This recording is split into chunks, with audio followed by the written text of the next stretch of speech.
Submit to the High Council. This week on World Class Bullshitter, I'm your host, Jeff Hicks, and with me tonight is the man who is a comic artist pro, a legend in the field, the one, the only, Ethan Van Sciver. Well, that's very kind of you. Hi, it's great to be here tonight on the High Council. Hello, everyone. Hello. And we're not alone. With us is our good friend, the owner of Geeks and Gamers, Jeremy. What's up, geeks and gamers? It's Jeremy coming to you from a smartphone. Hopefully my audio isn't too bad, but I'm obviously here in LA and I've been a little bit busy, but hopefully it's not too bad. Last time I did this from a phone, I was on my Bluetooth and it sounded like I was talking out of a Coke can. So I think I've got a slight improvement tonight. So glad to be here. Glad to be with you guys. Let's talk about Star Wars. Well, real quick before we start, do you want to tell everyone why you're in LA?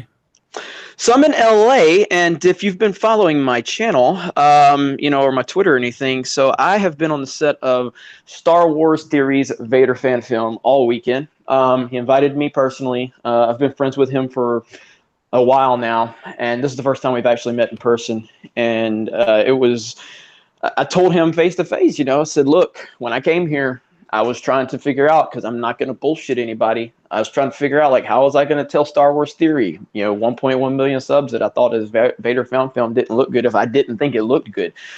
I didn't have to worry about that. Now, again, I have not seen the final movie, obviously. I've just seen the production and the story and a lot of the things that nobody's going to see until they see this movie. And based on what I've seen, incredible. Mind-blowing, incredible. So much passion has gone onto this. I met the entire cast. I met the crew. A lot of them were fans of mine, which was kind of crazy. I was there with Anna, that Star Wars girl. She was on set with me all weekend. And, when I left the room for the first time, they kind of bombarded her. And they were like, is that Jeremy from Geeks and Gamers? And even Star Wars Theory made a point, because he's never shown his face. And he says, Jeremy, you got more fans than I do. I'm like, dude, that's because nobody knows what you look like. You know what I mean? But it was really cool. If you go to his channel, he's got a guy named Dupree playing Vader, who's famous for cosplaying as Vader. And this guy has Vader down to a T. If you go to Theory's channel, you can see he posted a little like a 2-minute what he claimed he called like a teaser. It was really someone filmed Dupree in the Vader suit. Just a slow-mo walk holding the lightsaber, and you'll get a feel for how accurate this guy is as Vader. But I'm excited as hell, and every Star Wars fan should be excited. It's coming out this December. I don't know the release date, and there's more details I'm thinking he'll release. But yeah, my friend Star Wars Theory, he's kicking ass, and at least we've got something to look forward to with Star Wars that has passion, and it has someone that cares about Star Wars behind it. So I'm looking forward to it. Yeah, I just subscribe to the channel right now to make sure I get notifications, because I'm excited, man. This, like you said, at least there's something to look forward to with Star Wars, because right now we're in an era where we have 3 more years of Kathleen Kennedy to look forward to, guys. I know. Hold your applause, especially you, Ethan. Hold the applause. We're not sure about that. I mean, this could have been some kind of weird. But let's think about this for a minute. First of all, they did announce simultaneously that they are slowing down Star Wars, which was an interesting thing to say. Why slow down Star Wars? I still feel like there's no set limit to how many Star Wars movies they could put out, and they could put them out with frequency if they were only good. But right now, it seems like the only project that's really kind of going forward, that they mention is Star Wars Episode 9, obviously, which comes out next year. That's 1 year from now. And then over the next 2 years, maybe we might see the first of the Game of Thrones guys' new trilogy. So I'm not sure that Kathleen Kennedy is going to preside over much. And not only that, I also wouldn't be surprised if she leaves herself halfway through or even sooner. Well, Jeremy, you made an interesting point about the ESPN guy. I don't follow much sports, so do you care to elaborate for the people out there who don't know the CEO of ESPN? Yeah, I mean, Disney obviously owns ESPN, just like they own Lucasfilm. And ESPN has been the equivalent of what Lucasfilm has become is what ESPN has been doing for the last several years with, just basically intertwining politics into their sports narratives, and it turned into a political sideshow. Basically, it was, and again, I don't care where you stand politically, this isn't the point, but basically ESPN became just the anti-Trump network. And they would basically just take everything that was anything that could be anti-Trump. They would overplay it. They would oversell it. And then Kurt Schilling, who's a Republican, former pitcher for the Phillies, he made one comment on his Facebook page, personal Facebook page, about the transgender bathroom law, and they fire him. Yet then they have people like Jamel Hill talking about all the president's supporters are racist and Nazis, and they don't do a damn thing. It's the complete double standard. Like I said, the equivalent of Lucasfilm. So John Skipper did a terrible job. All of ESPN's shows were declining. The ratings were down. People were jumping ship. And what did they do? They gave John Skipper a contract extension, even though he was doing a terrible job. And then just a few months later, he quote unquote had to resign for, I think it was substance abuse issues was the problem. These contract extensions are nothing. They mean nothing. It's all just smoke and mirrors. So to me, there's just a precedent in place to show under this company, under Disney, it doesn't matter if someone gets a contract extension. We all know they don't want to fire Kathleen Kennedy from a public standpoint. That makes them look bad. You can't fire a woman. Can't fire a powerful woman because it makes you look bad. So again, I don't know. I've said it on my channel. I was wrong in all of my predictions, clearly, at this point anyway, in terms of the September situation and everything like that. But moving forward, we're just going to have to see how this plays out, because the backlash has been swift online. And I think it's worse than even Disney was anticipating. And they've got to understand the situation that they're putting this entire franchise in right now. So... Well, we'll talk about place and blame in a moment when we get to the whole Rian Johnson thing. But you talked about the backlash being swift online. I mean, we had Grace Randolph come out from, her corner of the internet, and she's got a pretty big following online. And even she was talking about, people were bringing her to task, or attempting to, about her rumors, her speculation, her sources and stuff, her leaks. And she talked about all these other leaks and rumors that she had correct, and her Kathleen Kennedy one was also correct. So I find it interesting that even people were going after her to try to say, like, you were wrong and all this stuff. And they were trying to question her whole, remember the big thing back in June, the intervention they had where they asked everybody if they wanted to take over and no one stepped up. I'm surprised, people are calling that into question now. But yeah, I haven't seen a positive response, male or female, that's not usually one of the shill people on the, Disney coffer side. They're fully aware of us. It seems odd, but the internet has kind of brought everyone closer together. And of course, we are the opposition. We represent the opposition. We are the voice of the fandom menace, as we call ourselves. And they do know about us, and they know about the things that we say. I was told Kathleen Kennedy knew about me specifically, which freaked me out. I made a video about it months ago. It was weird. What if she just likes Green Lantern? Maybe so. Yeah, maybe she's a fan. Maybe she's a Green Lantern fan.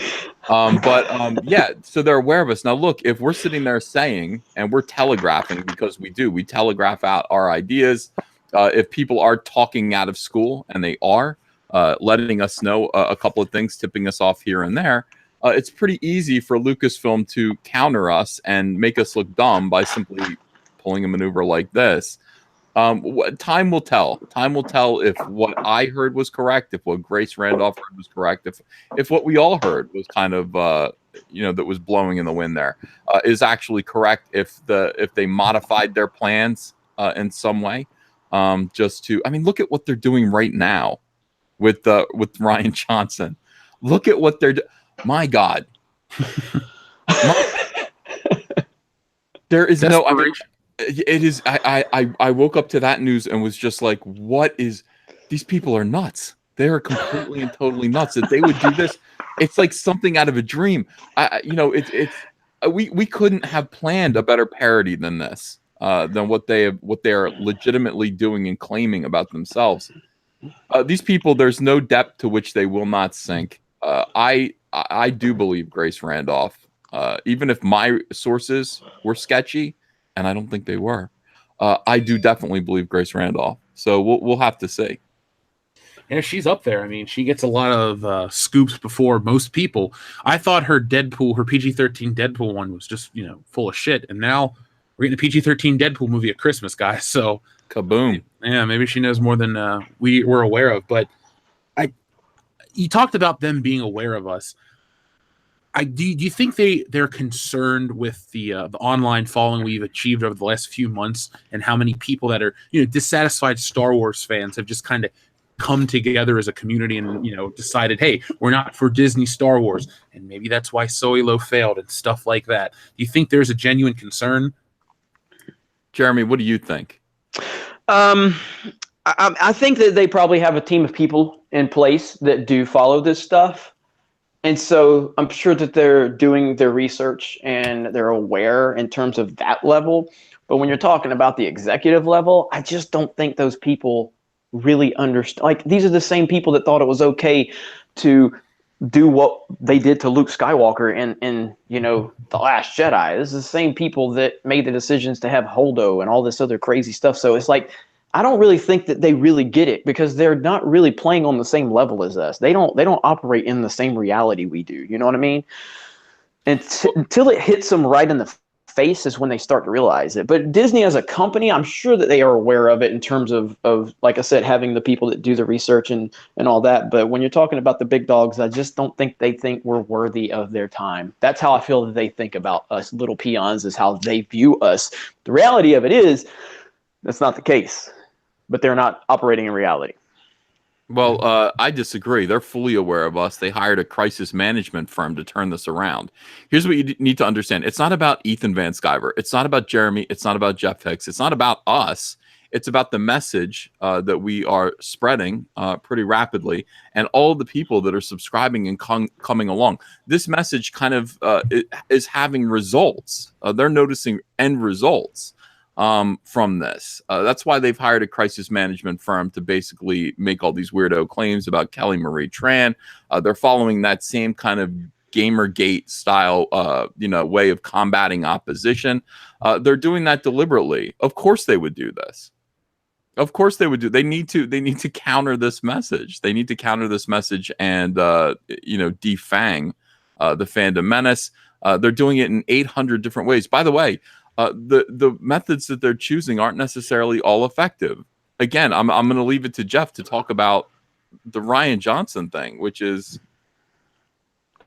Well, I kind of look at it like the 2016 election, and how they all responded to the results. They just did not accept what was going on in this country. They never saw it coming. They thought Trump was going to lose by the biggest landslide in the history of this country. And these are the same type of people that are involved with making these stories with Star Wars. And so that's how I look at it. It's like whether they're aware of us or not, they don't feel that we have any real power, even though we clearly do. I'm just saying and Solo was proof of that. And I'm not saying we, like individuals, because I never called for a boycott, you guys never called for a boycott, but enough people were pissed off and came together as individuals that says, we don't want to go see this movie. And now Ron Howard's on there trying to call people trolls on Twitter now. He's blaming the trolls again. It's like, no, Ron, you talk to that little guy he comes up to about your kneecap, probably little bitty Rian Johnson. Talk to that guy. That's the reason.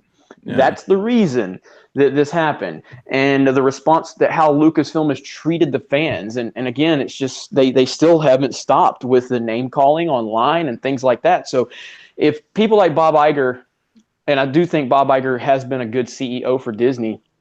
If you look at the whole landscape of things, I don't think he's been perfect. And clearly, I think he's doing a fucking terrible job with Lucasfilm. But if this was the case, like, you still wouldn't see people like Chuck Wendig constantly going after people. You still wouldn't see all these people that are associated with Lucasfilm constantly saying these stupid things. Rian Johnson co-signing the Russian bot article, like, it's crazy. Like, these people are nuts. And it's the same type of reaction when Star Wars blows up in their face because they think it can't fail. And when it does, because they're doing a terrible job, it's the same reality they're going to face when they woke up, the day after the election, to what all normal thinking people in the world at least saw. They're like, God, really? Did you guys think Hillary was a good candidate? Really? So that's kind of how I look at it. I don't totally disagree with you, Ethan. I'm just saying that's my perspective on it. You know what I'm saying? Well, they've chosen to antagonize the fan base, which is never smart. It's real easy to take Star Wars and make a whole bunch of money and just keep people strung along through nostalgia or excitement, but they've chosen to go the extra mile. Remember when people were sending us those screenshots from the Lucasfilm headquarters where they had pictures of Luke Skywalker's face crossed out, and they were talking about drinking their mugs full of fanboy tears and all this shit? They've gone out of their way to just antagonize, not just like people like us that have a voice on the internet, but people that are in the stores buying their books or buying the action figures or stuff like that. You're just alienating the people who will pay money. That's never smart. And I think they're always trying to place blame. This Rian Johnson story is placing blame. And now there's this quote published article about that. And I got people out there trying to help me. They're picking apart, they're finding factual errors, they're finding all these things. So I don't even think this Morton Bay guy is a watertight alibi for Rian Johnson's innocence. It's funny how they're quoting certain people are bots, but certain people are like, hey, that's a patron on my account and I have proof and stuff like that. We'll talk about that more in a moment. But again, it's all blame. I've been talking about deflection of Star Wars story for like 6 months, and it hasn't changed one bit. It's still deflection. It's still placing the blame elsewhere onto us, onto other people. Ron Howard, you can tell everyone in the world it's a troll, but then everyone's a troll because your movie, it doesn't ever work, because first we're a small vocal minority not to be paid attention to. Then the movie fails. Now we're just a bunch of trolls, and it's okay. The next one's going to do gangbusters. Ignore this small contingent of fans. Where can you get your story straight? We're trolls that are not to be paid attention to, and we're so small, or we have the power to do stuff to your movies. I don't get where they never have a solid footing, in my opinion. Yeah, the Rian Johnson thing. All right, so basically, if you guys aren't following this, there was a research firm that apparently put 5 and 5 together and got 28, and decided that all of this reaction, including us, in fact, if you do the math, probably about 500 people in the audience right now, you guys are Russian bots. You're not even real. Have you guys looked in the mirror lately? Have you taken your own pulses? You aren't actually real. You are apparatchiks for the Soviet Union, former Soviet Union. Sorry, my Cold War is coming out. My inner Cold War. You are. You're out there like all you're doing is they're coming up in the chat right now. Coming up. You forgot Yana Huel. Fix your text. It's coming out in Russian. We see you. We understand. This guy, who, by the way, seems to have a little bit of a crush on Rian Johnson. He did. As soon as Rian Johnson acknowledged his research and said, this is exactly what I'm experiencing, the guy asked Rian Johnson for a date. I have never seen a researcher do that before. I don't know a lot of researchers, to be fair, but I've never seen somebody say, this is my scientific research. These are the results. It's it's in the middle of being peer reviewed right now, but you can take a preview of it. And by the way, would you like to grab a cup of coffee? I wrote this about you. Do you like it? I've never seen anything like that before in my life. I want to know if Rian Johnson is going to take him up on his offer for a cup of coffee. And if that's the case, this is the most incredible mating ritual that I have ever seen. This is the most fantastic. What would you call it? I mean, what would you call this? A crush? Yeah, a little bit of a crush on Roundhead Rian Johnson. I'm not going to personally. I am not going to be the judge of that. If you think, if you as a gay man find Rian Johnson attractive, that's on you. Still, I'm not sure that you need to demonize all of Star Wars fans, or at least I guess you would do the math. Probably about 1/3 of Star Wars fans as Russian trolls. In order to get Rian Johnson's attention. We get his attention all the time just by calling him a popsicle or a lollipop head, and he does respond on Twitter.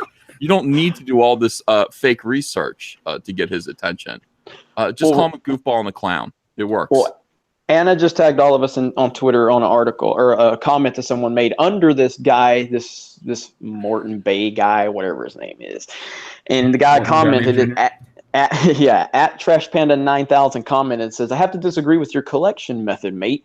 By only collecting tweets directed at Johnson, you neglect the majority of people who have criticism against the movie and did not use his handle to address them. You've left out a significant portion of fans to prove your point. And that's exactly right. Like, that's exactly right. This is such fake news. This is such fake news. This is such a specific thing that this guy tried to collect just to create a false narrative.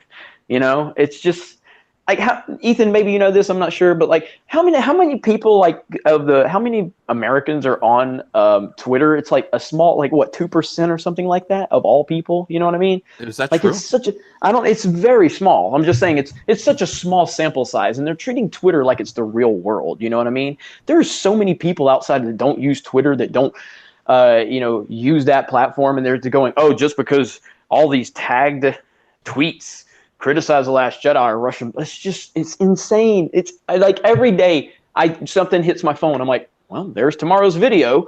It's just like, I don't even have to look anymore. They just write stupid stuff every day. You know what I mean? And when this one came out, I'm like, is this from like Clickhole or something? Like, this can't be a real article. This can't be real. You know what I mean? This far after The Last Jedi, when we're talking about Russian bots still, I can't believe it. Remember, they tried to pull this shit with the Rotten Tomatoes score, and then Rotten Tomatoes came out themselves, and I have pictures from articles, screenshots that say, hey, the scores for The Last Jedi are valid. They came from real accounts. So now this Morton Bay guy is going to be trying to pull some more shit, the wool over our eyes. And I looked into him. He's a real person. He's not a Russian bot himself, but he's not really being honest and genuine with his research methods. And that's why I've waited to give my official stance on this paper and the channel. It's going to take a couple days because I'm researching, and I'm going to make sure that I can look into all of his things and see if it's a valid paper that he's trying to have peer reviewed, because to me it seems like he's full of shit, but I need more evidence before I can make the official statement of my channel. So let me read about Twitter here. Twitter is the important vocal minority, while only 7% of Americans are using it. So 7%, okay. 7%. The Twitter population is still 17 million people, which is roughly equivalent to the combined populations of Connecticut, Oregon, Kentucky, Kansas, and Oklahoma. And while substantially smaller than the Facebook brigade, the Twitter crew is tuned into brands like nowhere else on the social web. 49% of monthly Twitter users are only following brands or companies rather than actual people. And brand interaction is a major part of life on Twitter. So that's interesting. Well, real quick, speaking of interaction, we had a whole shitload of super chats for once, so let's interact with our listeners. So Tippy Tail McKitty says, Jeff, you get my email. I never got my cat drawing. Yes, Tippy Tail McKitty, I will send that to you this week. I'm going to spend even more than 2 minutes on it. Don't worry. Reth Dioline says, hey, guys and girls, I've been injured in one of my eyes today. Already been to the doctor, but I'm waiting for it to heal. Can't drive, so I'm out of work till it's better. Reth Dioline, yeah, that's scary. Injury of any kind, but eye injuries are even scarier because shit goes wrong. But we're pulling for you, man. Always here on the channel, all of our channels. We care big time. And let us know when you heal up. Definitely. Obi-Wan 27883 says, OMG, Jeff, comic book websites just posted a story about Toys R Us coming back and the auction being canceled. Apparently, they are planning a revival. Have you guys heard this news? It leaked like the last hour and a half ago. No. I did not. No. Yeah, hold on real quick. Our friend American Trent 007 sent me an article about it. Anyway, my point is, it looks like they're going to try to bring back Toys R Us, which is cool, but it sucks for me because my Toys R Us that I always talk about in the videos, it has been bought and it's now being turned into a factory. So they've torn down most of the signage. There's just one little thing left. So if they do save the other Toys R Us locations, awesome. But basically, this is from all over. But Polygon says that Toys R Us bankruptcy auction is canceled. Brand revival is set to launch. The IP was too valuable to give up. So it looks like somebody else might buy the brand or open new Toys R Us locations. It says our objective is to work with our debt holders and other creditors to restructure the $5 billion long-term debt in our balance sheets, which will provide us with a greater financial flexibility to invest in our business and continue to improve the customer experience in our physical stores and online, and strengthen our competitive position and increasingly challenge and rapidly changing retail marketplace worldwide. So looks like Toys R Us might be back for next Christmas, which there's got to be some way the Toys R Us can come back and not have to put up with Disney's mafia tactics with regarding Hasbro and Star Wars. There's got to be a way they can do that. If they come back independently, are they going to be able to avoid the abuse that Lucasfilm Disney heaped on them by making them stock all of their horrible toys? Well, it's funny he brought up that, Ethan. The other day I was looking through my Facebook memories and I saw this giant display from Toys R Us for Star Wars The Force Awakens, and I thought to myself how times have changed. And to go off of your question, I don't think we'll ever see Star Wars displayed the way we have, because it's not making all the money. Remember, folks, Hasbro's acquired brands were down 21%. We have articles from MSNBC and people going out there saying, "Oh, Star Wars is going to bounce back. Don't worry." So no, I don't think they'll. I don't think they'll be free of it, because Hasbro owns some of the biggest brands and makes some of the biggest toy lines. But I don't think that Hasbro is going to be as aggressive with Star Wars in the near future. And I think Toys R Us will be more cautious about what they put in stores. Yes. I just, I have a hard time believing Star Wars can recover. It's just in such a bad place right now. So, but I'm excited about Toys R Us returning. I mean, it kills me. I mean, I'm here in LA, and every time I drive past a center, they still have a lot of Toys R Us signs up, and I'm just like, oh shit, is there one still open? Of course, No, there aren't any. Star Wars killed them all. Well, thankfully by me, there's two that are completely the way they were before they closed. But maybe when they revive them, we'll just put those locations back in business. I'll go. It'll be fun. Good memories. Painful ones right now, but good ones from years ago. Yeah, it was. It was fun, man. It was fun while it lasted, and now that it might be coming back. It was only gone for like 6 months, so yeah. Yay, hopefully Toys R Us comes back. I guarantee you that first day they open, there'll be lines out the door because people will be excited because it's back. Yes. Yeah. Through Christmas, it'll be awesome. Dayton Pfeiffer says, "Hello, Darth Jeff, Uncle Ethan, and Jeremy. You guys make Tuesdays that are great with all the shenanigans you guys pull off. Keep up the good work." That comes from Dayton Pfeiffer. So thank you, Dayton Pfeiffer. Also, when Dayton Pfeiffer spoke, Shenanigans Incorporated chimed in with, "Did someone say shenanigans?" Dan Dino 8100 says, "Soy milk drinkers did nothing to y'all. Why attack us?" Ethan? Why attack soy milk drinkers? Yeah, I don't feel like I'm attacking soy milk drinkers any more than I would attack anyone who is suffering from any illness. It's just you point it out and you say, "Hey, don't poison ivy sufferers, people who are itchy because they've been playing in poison ivy." I would say, don't go play in poison ivy. It's bad for you. You'll get itchy and mumpy, and you'll be scratching yourself all day. You'll have to take an oatmeal bath. I recommend the same thing about soy drinkers. Don't drink soy. Don't drink soy. It's going to change you into a woman. Well, that's what they say. My wife the other day said, we were at the grocery store, and she was going to get some soy milk, and I said, "You can get that if you want." She said, Why would you tell me that I could get soy milk when all you do is make fun of soy?" And I said, "Because you're a girl. You can, the whole thing about soy is the estrogen content, and you're allowed to drink soy." And she went, "Oh," and she was reassured. Soy is bad for men. Bad for men. That's all we're saying. After this all blows over, you can start a dietary advice channel, Ethan. I'll be your first subscriber. Oh, don't. Yeah, well, listen, my dietary advice involves lots of pie, so exactly. Yeah. On our Facebook page, somebody posted 9 options for pie, and they said pick your favorite. And the first comment was Ethan Van Skyver would approve of this, so they were thinking of you over on World Class Bullshitters fan page. Jonathan Hurst says, "What would each of you have written episode 7 about?" I've been asked this 1,000 times. I mean, I don't play movies out prior to watching them because I feel like that sets you up for disappointment. But again, when I initially heard about episode 7, and everything, obviously, I envisioned what Luke would be like and how he would be perceived within the world, and I always perceived him to anytime he was on screen, he should be almost like not like literally, but I'm just saying how people respond to him like a godlike figure, almost like he's this legend, and they're in awe of him every time he's around, and when he speaks, it carries so much weight. And I obviously wanted to see Han and Leia together, so I was disappointed when they weren't together. And you hear about the Michael Arndt script, the very first one that they were writing before JJ came on, and then it was heavily focused on Luke. And their problem with this script was that Luke Skywalker was taking too much attention away from the new characters. What the fuck do you expect? He's Luke Skywalker.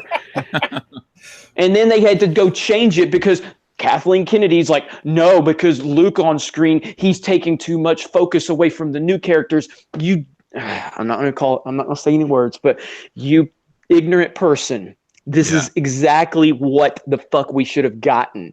That's exactly how it should be. Why the hell would Daisy fucking Ridley be more important to me on screen than goddamn Mark Hamill as Luke Skywalker coming back? Why would this be a case? This is the type of person who's running Lucasfilm right now.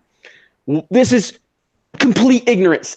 So anyway, now again, as someone that did like The Force Awakens, and I will stand by that because I took it for what it was, and I believed that they had a plan, and clearly they didn't have a damn plan, but you look back on it, and the problem was when Kathleen Kennedy told Michael Arndt, you've got to have Luke Skywalker not taking up so much of the atmosphere to the new characters. At that point, I should have known, we all should have known, and a lot of you did, but I should have been like, what the fuck is going on?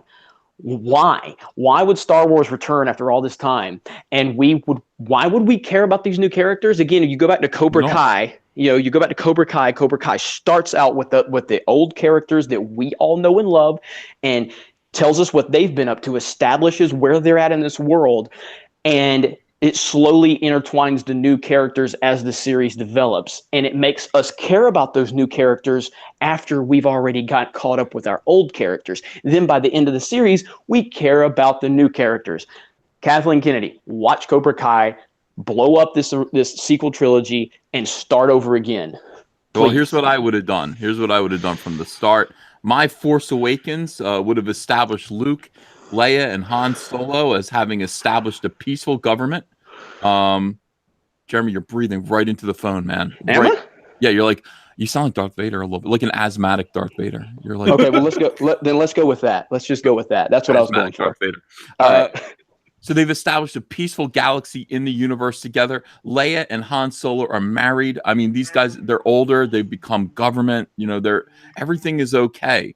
But they're getting old, and they have children. And their one child, Ben Solo, let's just say he's Ben Solo. That's fine. He has different ideas. He is Force sensitive, and he has a bend towards the dark side of the Force. When Luke and Leia, when Han Solo and Leia die, he's going to take over and he's going to make changes. So I would actually do this as kind of like a royalty thing. This guy is dangerous. Then we can establish the other kids, Luke Skywalker's kids with Mara Jade, and just do the next generation of Star Wars and conflict. But you want to really establish that, there was a payoff after the Return of the Jedi. Peace was brought to the galaxy for a time. What caused things to go dark again? What caused a new imbalance in the Force? Ben Solo, that's fine. That would have been just fine. And build it from there. But the idea of just entering into the film and then seeing the fracture immediately, Luke's over here, Han Solo's over here, Leia's over here, was so disheartening and so disappointing. It would have been great just to see that, things for the last 30 years, things have been good because of the work that the Rebel Alliance did. But now we're going to break it all apart again. That would have been more interesting to me. Oh, to answer, I mean, yours is way better than what I would have come up with. In 2012, when I heard the news, I just wanted to see them go on one more adventure. But I did come to the terms that Han Solo would die. All I can tell you is I wanted to see Han and Chewie die together in the Falcon, and I want less posturing from Disney and Lucasfilm. Just give me a story that makes sense. If you need to have new characters rise up to a challenge, awesome, but let the old ones go out in style. This, I know it's not a popular opinion, but Die Hard 4 is the perfect example. McClane was still viable in 2007, even though other people were better at technology and he needed help. He still proved that the old ways work. Let Han Solo do that, and then let him go. And you should have Luke, Leia, and Han all meet up. None of this bullshit like they gave. There's more focus on C-3PO's red arm than where Luke Skywalker was. The movie's bad. Yeah. Bernard Babinski, thank you very much. Just wanted to say, no matter how Disney spins the blame train, we're all with you. Thank you guys for uniting the clans and giving us a voice of reason. Thank you very much, Bernard Babinski. We appreciate that. Definitely. And we're not going anywhere, folks. Don't worry. The blame can be placed on us all day long, but the High Council's not just going to, turn tail and run away. Don't worry. We're here to stay. Sorry, Disney. Grand Inquisitor says, at World Class Bolsheviks, Priet Tovashi, those decadent capitalist pigs at Lucasfilm underestimate us. The fandom menace. Hey, comrades. World-class Bolsheviks. Yes. Love it. I guess I'll change the name in the morning, guys. Yeah. We'll talk about borscht and potatoes and all that other stuff. Oh, that's nice. Sire J. Longstroke says, everyone get up right now and go to your windows, open it, stick your head out and yell, I'm mad as hell, and I'm not going to take this anymore. Mm-hmm. Wasn't that called Network or something? That was Network, yeah. It's a good movie. Yeah. Gojirify says, Kathleen Kennedy gets her contract renewed with the agreement that she leaves on her own halfway through. Give Lucasfilm and her an out. Yeah, I think that's what a lot of us have episode thought. 9. Yeah, That's a I guess. I truly feel like she's a figurehead at this point, and nothing more. She's not making. Now again, just to preface what I'm saying, I don't know anything. I'm speculating. I think she's a figurehead. I don't think she's making any major decisions, because for them it makes them look good to have the whammon in charge. And then if they start to correct course, which I'm not saying they will, but if they do, then she will get credit even though she's not doing anything. And everybody from their perspective looks good. That's how business operates. It's a lot of political, maneuvering and things like that. It's all about projecting and virtue signaling and being woke and doing the right things. It happens every day in business. If you don't understand that, then you're not really versed in what happens in the real world. So. Well, I don't know if she even wants to be doing this for much longer. I feel like it may be a logical point for her to get her award and ride off into the sunset. What if she announces at the governor's ball, "Hey, I'm proud to be a Lucasfilm and blah blah blah, and this is the end of my career." Nobody knows, but it doesn't feel like she's going to have 10 years of Star Wars, in her grasp anymore. Let's see. Ghosty Ghost, thank you very, very much. In an alternate universe, Star Wars is awesome right now. Well, we can hope about that alternate universe, but I would love to live there, Ghosty Ghost. I'd love to live there. If you have a TARDIS to get me to an alternate dimension, cool. I'll jump right in. We'll break that glass ceiling together. Herpicus McDerpington, thank you very much. Do you guys think we should try to get Iger ousted as well? I don't think we should try to get anyone fired. All I think we should do is try to, voice our displeasure and talk about who we think is responsible for said failings creatively. Well, Iger's not going anywhere. So he's a made man. I mean, he's extended his own retirement like 5 or 6 times now. So how long has he been CEO of Disney? Oh God, I don't. It was right after he took over after Eisner. I can't remember off the top of my head, but I mean, he's done a lot of good things, regardless if people want to accept that or not. He has, and I'm not saying he's done it perfect, because ESPN has just been a nightmare for the last at least 5 years, probably. And now Lucasfilm is a disaster. MCU is obviously, Marvel's doing a great job. Pixar's been great, which Pixar is not as strong as they used to be, but they're still good. Walt Disney Animation Studios, the theme parks, all doing well. And they're very happy with him, the stockholders and everything like that. Overall, I mean, there has been some issues where he has been confronted by some of the shareholders for some of the politics.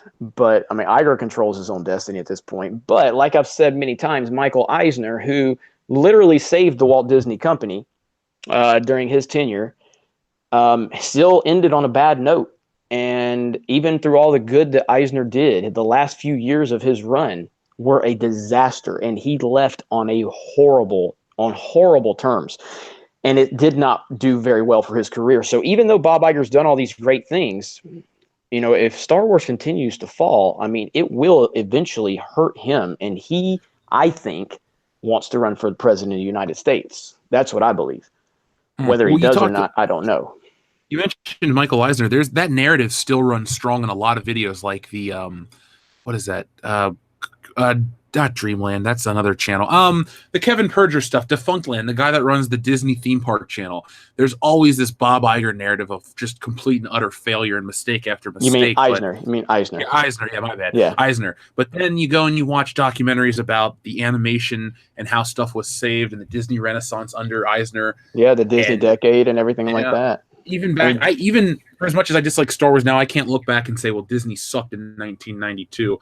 No, they were really in the prime. Yeah, they had a lot of great stuff come out consistently, I should say. Mm-hmm.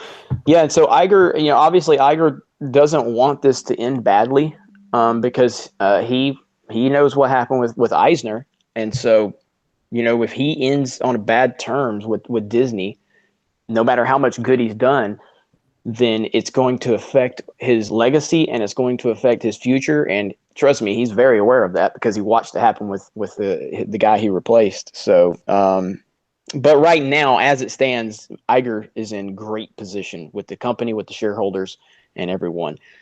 But if Star Wars continues to go down this road, it can be a very bad thing for his future. McKinney 90. Oh, sorry, Ethan. Did you want to say anything about Iger now? No, I like Iger. I'm in his corner right now. I don't know. That's it. I like. Would you wear an I like Iger pin? Yeah, I would. Well, wait a second. Hold on. I mean, maybe in 2024, I would. Okay. I would want to own one just for the historical references to the old Eisenhower administration. But yeah, well, I got it. I got you. I like Ike and I like Iger. I dig it. Something about him. I like him. When I read his interview in the Hollywood Reporter, I was like, this guy's funny. He's okay. I think he's fully aware of the problems that are going on. He seems to be a problem solver. And I think he's going to grab hold of the reins and try to fix things. I'm surprised by this move with Kathleen Kennedy, but then again, like I'm not aware, obviously, of the long-term strategy here, and I'm sure there is some kind of long-term strategy involved with getting rid of Kathleen Kennedy because she's doing a bad job. Yeah. By the way, folks, we have 1,324 viewers. Let's get 1,324 likes. So hit the what is it, Jeremy? Smash the melee button. Smash that melee button. Let's get it going, guys. Let's see. Our friend McKinney90 says Russian bots of the High Council powered by moist muffs, pies, and vodka. Yummy. I'm down for all that stuff. Milo Clark, excuse me. When I watched The Force Awakens features in 2016, Kathleen Kennedy gave me the impression she was adult. She proved me right a year later. I got that impression when I watched the director and the Jedi special features on The Force Awakens, or The Last Jedi, because I felt like she wanted to be this artistic voice, and she gave so much freedom and creativity to Rian Johnson. Just unwavering support, and it was just a big mistake. Let's see. Herpicus McDurpington also says the Techno Union Army boop beep boop beep beep beep boop is at your disposal, Council. Let's see. Postmortem 666. Where did you go? Wow. Okay. There's a lot of these. Apparently, the guy behind the bot reported asked Rian Johnson out for coffee on Twitter. Ethan, you were talking about that. I think somebody sent me a screenshot of it as well. So yeah, I wonder how the mandate went. Oh, let's boy, see. Aaron Cook says, so sad. Since we're all Russian bots, who brought the vodka? I did. Plenty of it. If you're of age, free shots on me. Darth Requel Me says, a good night for Cyberfrog leg pie. Mm-hmm. Doesn't Cyberfrog have metallic legs, though? He does. They're not very... I wouldn't eat them. I wouldn't even try. Nah, neither would I. I want him to, save us from another invasion. So Cyberfrog needs his legs. OJ Martinez says in cheesy Russian accent, greetings, High Council. There you go, OJ Martinez. I said it in a shitty Russian accent. I've been watching Mission Impossible movies recently, and they all have these Russian bad guys. And then I thought of these bots. Maybe that's the plot for the next Mission Impossible movie. Ethan Hunt's got to stop people talking shit about Star Wars. Would you guys see it? Yes, I would, because I'd be in it. That sounds like fun. I know. I want to be in a movie. Tom Cruise could be cool to us. Who knows? You never know. His public persona might be different from behind the scenes. Joseph Diaz says, before I back stealing Solo, I got to know, in the end, does everyone die on the beach Halo Reach style? Well, Joseph Diaz, I can't tell you the end about the dying on the Halo Reach style. But if you guys are interested, the book is available on Indiegogo. The links are in the description. We also have a Russian Bots t-shirt if you guys want to wear one of those in protest to the Star Wars celebration. But I can't spoil the ending for you, Joseph, but I guarantee you won't see it coming. Turbo Dunk sent in an odd super chat of $11.87. You're in a desert walking along in the sand and you look down and see a pie. The pie lays there, its crust baking in the hot sun, wanting to be eaten, but you're not eating it. Why is that, Ethan? Because it's full of Crabs? Crabs? I don't know. Is it a soy pie? What reasons could I be like? That's an interesting dream to have and wonder why I wouldn't. It must be a soy pie. It'd be a soy pie. I wouldn't eat a soy pie. Is it just powder in the pie crust? I don't know. I can't think of any reason why I wouldn't. Like, it sounds good. The dream sounds good. It's describing an ideal situation for me. So why wouldn't I eat it? I guess that's the only way. The only explanation for it. So Turbo Dunk. Yeah. No soy pie for Ethan, ever, even if there's a fire.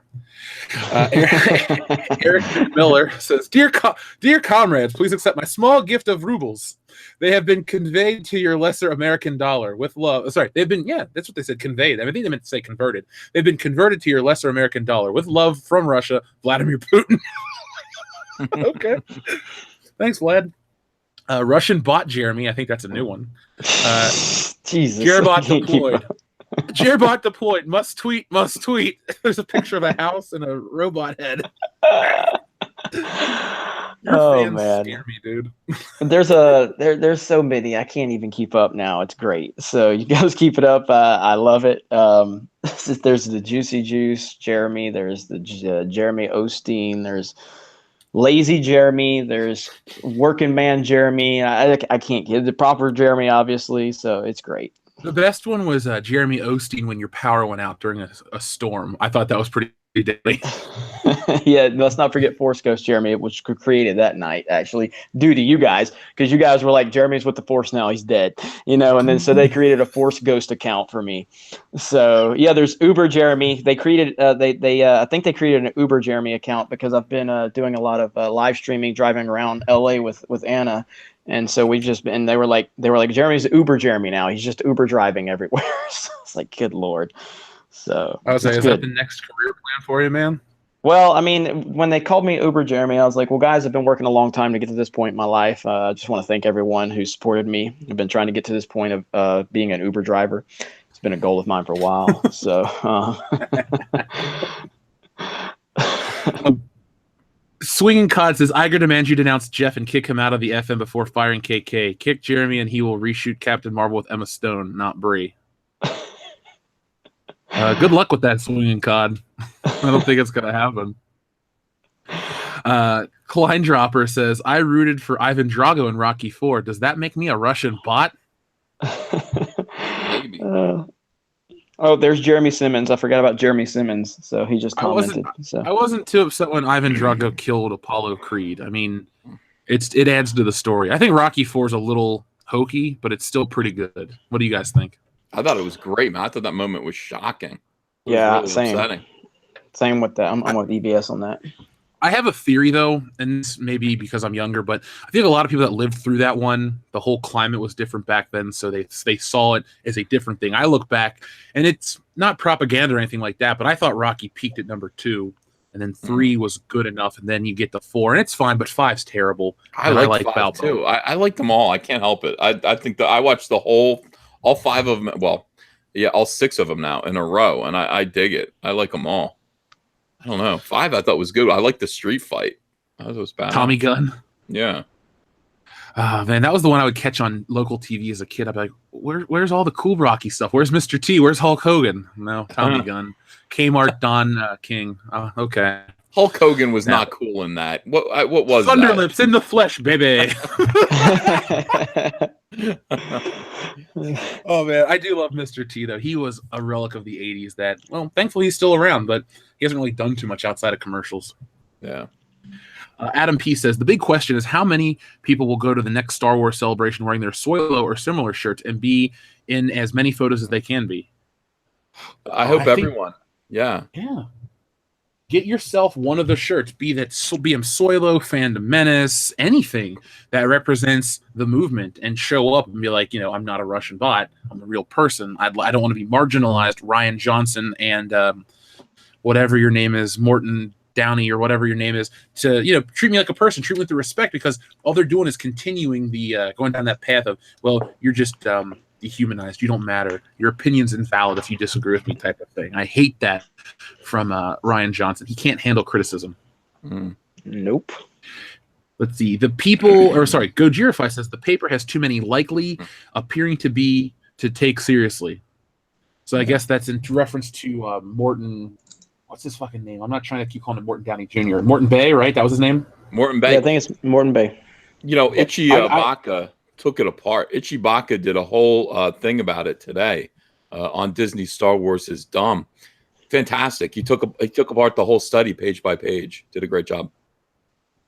Yeah, I got somebody right now that's commenting. It's actually sending me messages as we speak, breaking down the paper point by point. So it's funny. They want to act like we're a bunch of idiots, but Disney, stop. That's all I can say. But I'll talk about it again later. Like I said, Mark C, thank you very much. I'm not real.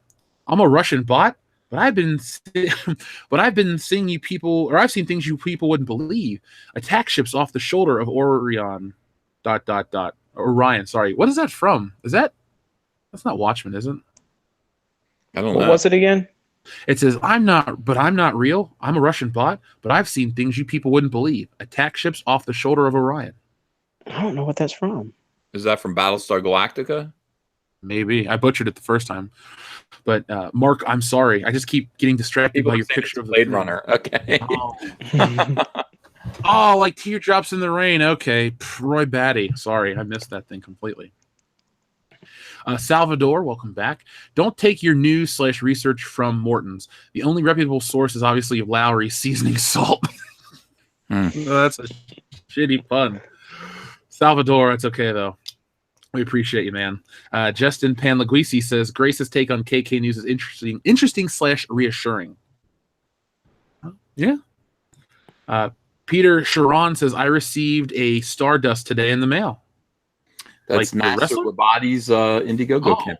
Yeah. Oh, okay, cool. Congratulations to Nasser. Bagel Goose, a.k.a. Cecil, says, EVS outed me as the Comicsgate Gestapo today. Had to. Yeah, well, we kicked Zach, Diversity in Comics, out of Comicsgate today. We kicked him out. Wait, seriously? Yeah. People said, Comicsgate would be so much better if you would just kick out Diversity in Comics, your boy Zach. And I said, really? And they said, yeah. And I said, all right, well, we're kicking him out then. So we kicked him out formally on Twitter. I let him know. I sent him a message and said, you're out. We kicked you out. And he said, oh, shit. He said, okay. And so he is officially out. We cleaned house. We cleaned house of your boy Zach. We took his badge, we took his gun, we took his we stripped him of his medals and all of that. And now he is just your boy Zach, not in Comicsgate. Your boy Zach, Comicsgate, what would you say? He's out on a raft somewhere in the middle of nowhere. And listen, and now everything should be okay. Now everyone should shut the F up about Comicsgate being this and that and this and that. We are 100% pure and clean. Thank you very much. And Cecil helped. Cecil helped. Gotta love Cecil. Yeah. Rudog24 says KK is a Disney puppet now. She's not going to have real control over anything but signing checks. That's about it. Disney does own the Muppets, so there we go. Anthony Mata says, greetings, High Council. Mecha Leka Hi, Mecha Heine Ho. What is the word of the day? What do you think the word of the day should be, guys? Russian bots. Russian bot. Everyone is so sad, guys. We're kidding about kicking your boy out. It's a joke. You can't kick someone out of Comicsgate. That's the joke. Yeah, exiled was the word that I was looking for. We would just do that just to say, okay, he's out. Are you happy now? He's not out. He is Comicsgate in his heart. Don't worry. He's still your boy. Okay, sorry. Go ahead. Oh, I was gonna say, what's our secret word of the day? Secret word of the day is Rachel Butera. Why didn't we talk about that? What is that? Rachel Butera, the voice of Princess Leia. She basically she's an imitator. She does great voices. She's a voice actress, and apparently she got on Twitter during the Kavanaugh hearings and made fun of Dr. Christine Blasey Ford, did her voice, and she's got an interesting kind of like kind of voice, and she did an imitation, outraged everyone. Everyone was pissed. Everyone was very angry at Rachel Butera.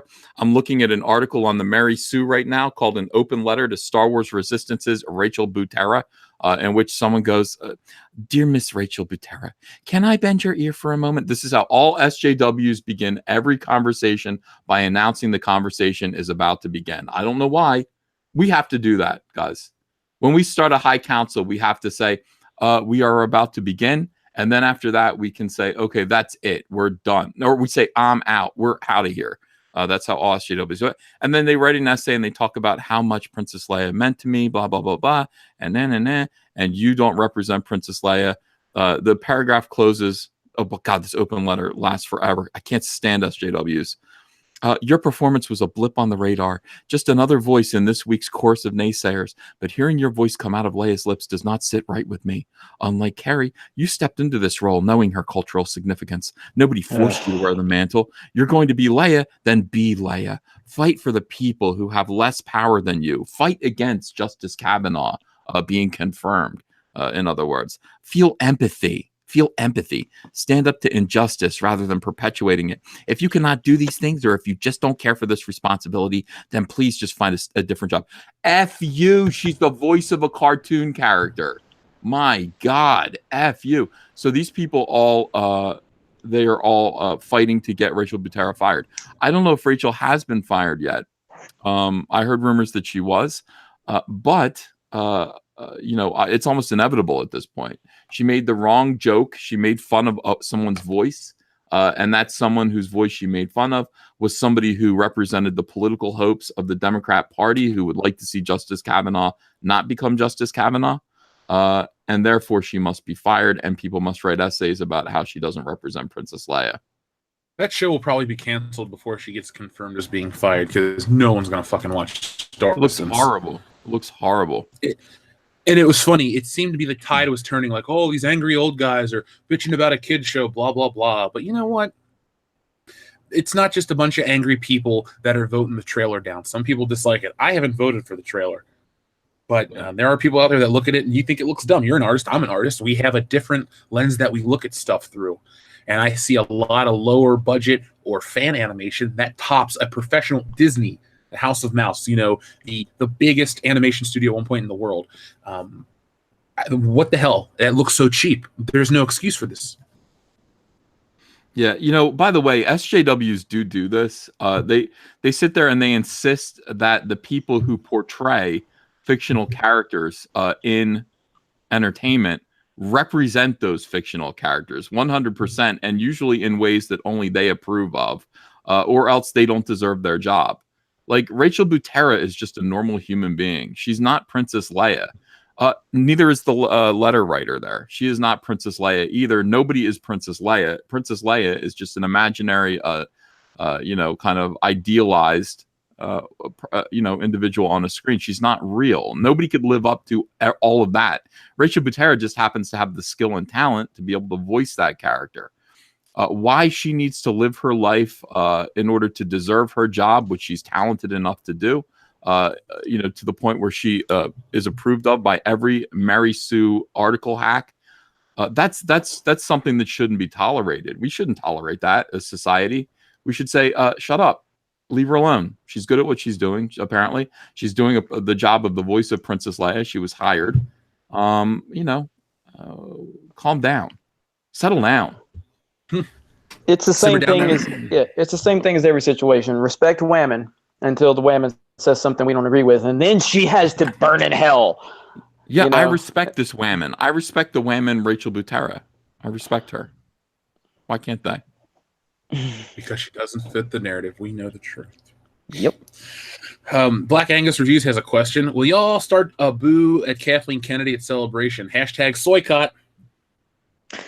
I don't think that there's a chance in hell she shows up on stage publicly. I mean, she might. I But think she might now. I don't think she will. I think you have to understand something. She's going to show up in defiance to get applause from people that hate Star Wars. She's going to sit there. She's going to show up on stage and everybody's going to go, yay, see, she's still in charge, you a-holes. Ah, ha, ha, ha, yay. You better believe she's going to show up. Of course she will. I think if she shows up on stage, it's going to be a controlled situation where Mark Hamill's up there and, other, beloved stars are up there. So that way she can just blend in, Then you start a fuck you Luke chant and you just keep it going. You take it old WWF style, man. No one is safe. We gotta let them know. What can they do? They can't. Okay, I know people don't like wrestling, but this week listen, Jeff, totally. Here's what we got to do. Every time Kathleen Kennedy talks, we have to do the what? Yes! What? Yes! This is what we're gonna do. We're gonna do that, and then when she walks off stage, we'll do the yes chant. We'll do the Daniel Bryan yes, or there, no, 100%. no, dude. This is what we're gonna do. Yes, we're gonna do the what chant every time Kathleen talks. I'm down. Everyone, this was born on the High Council tonight.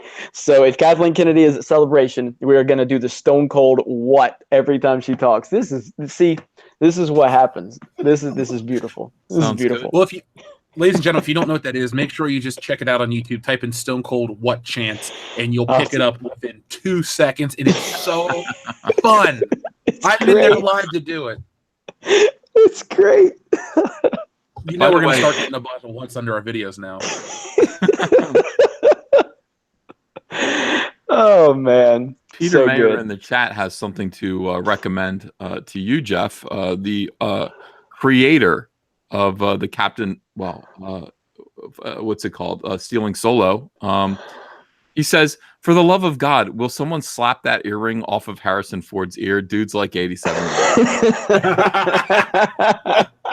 So that might be something that you want to think about. I mean, you're a creative person. If you want to have a character in your book, maybe slap that earring out of Harrison Ford's 87-year-old ear. That is something to think about.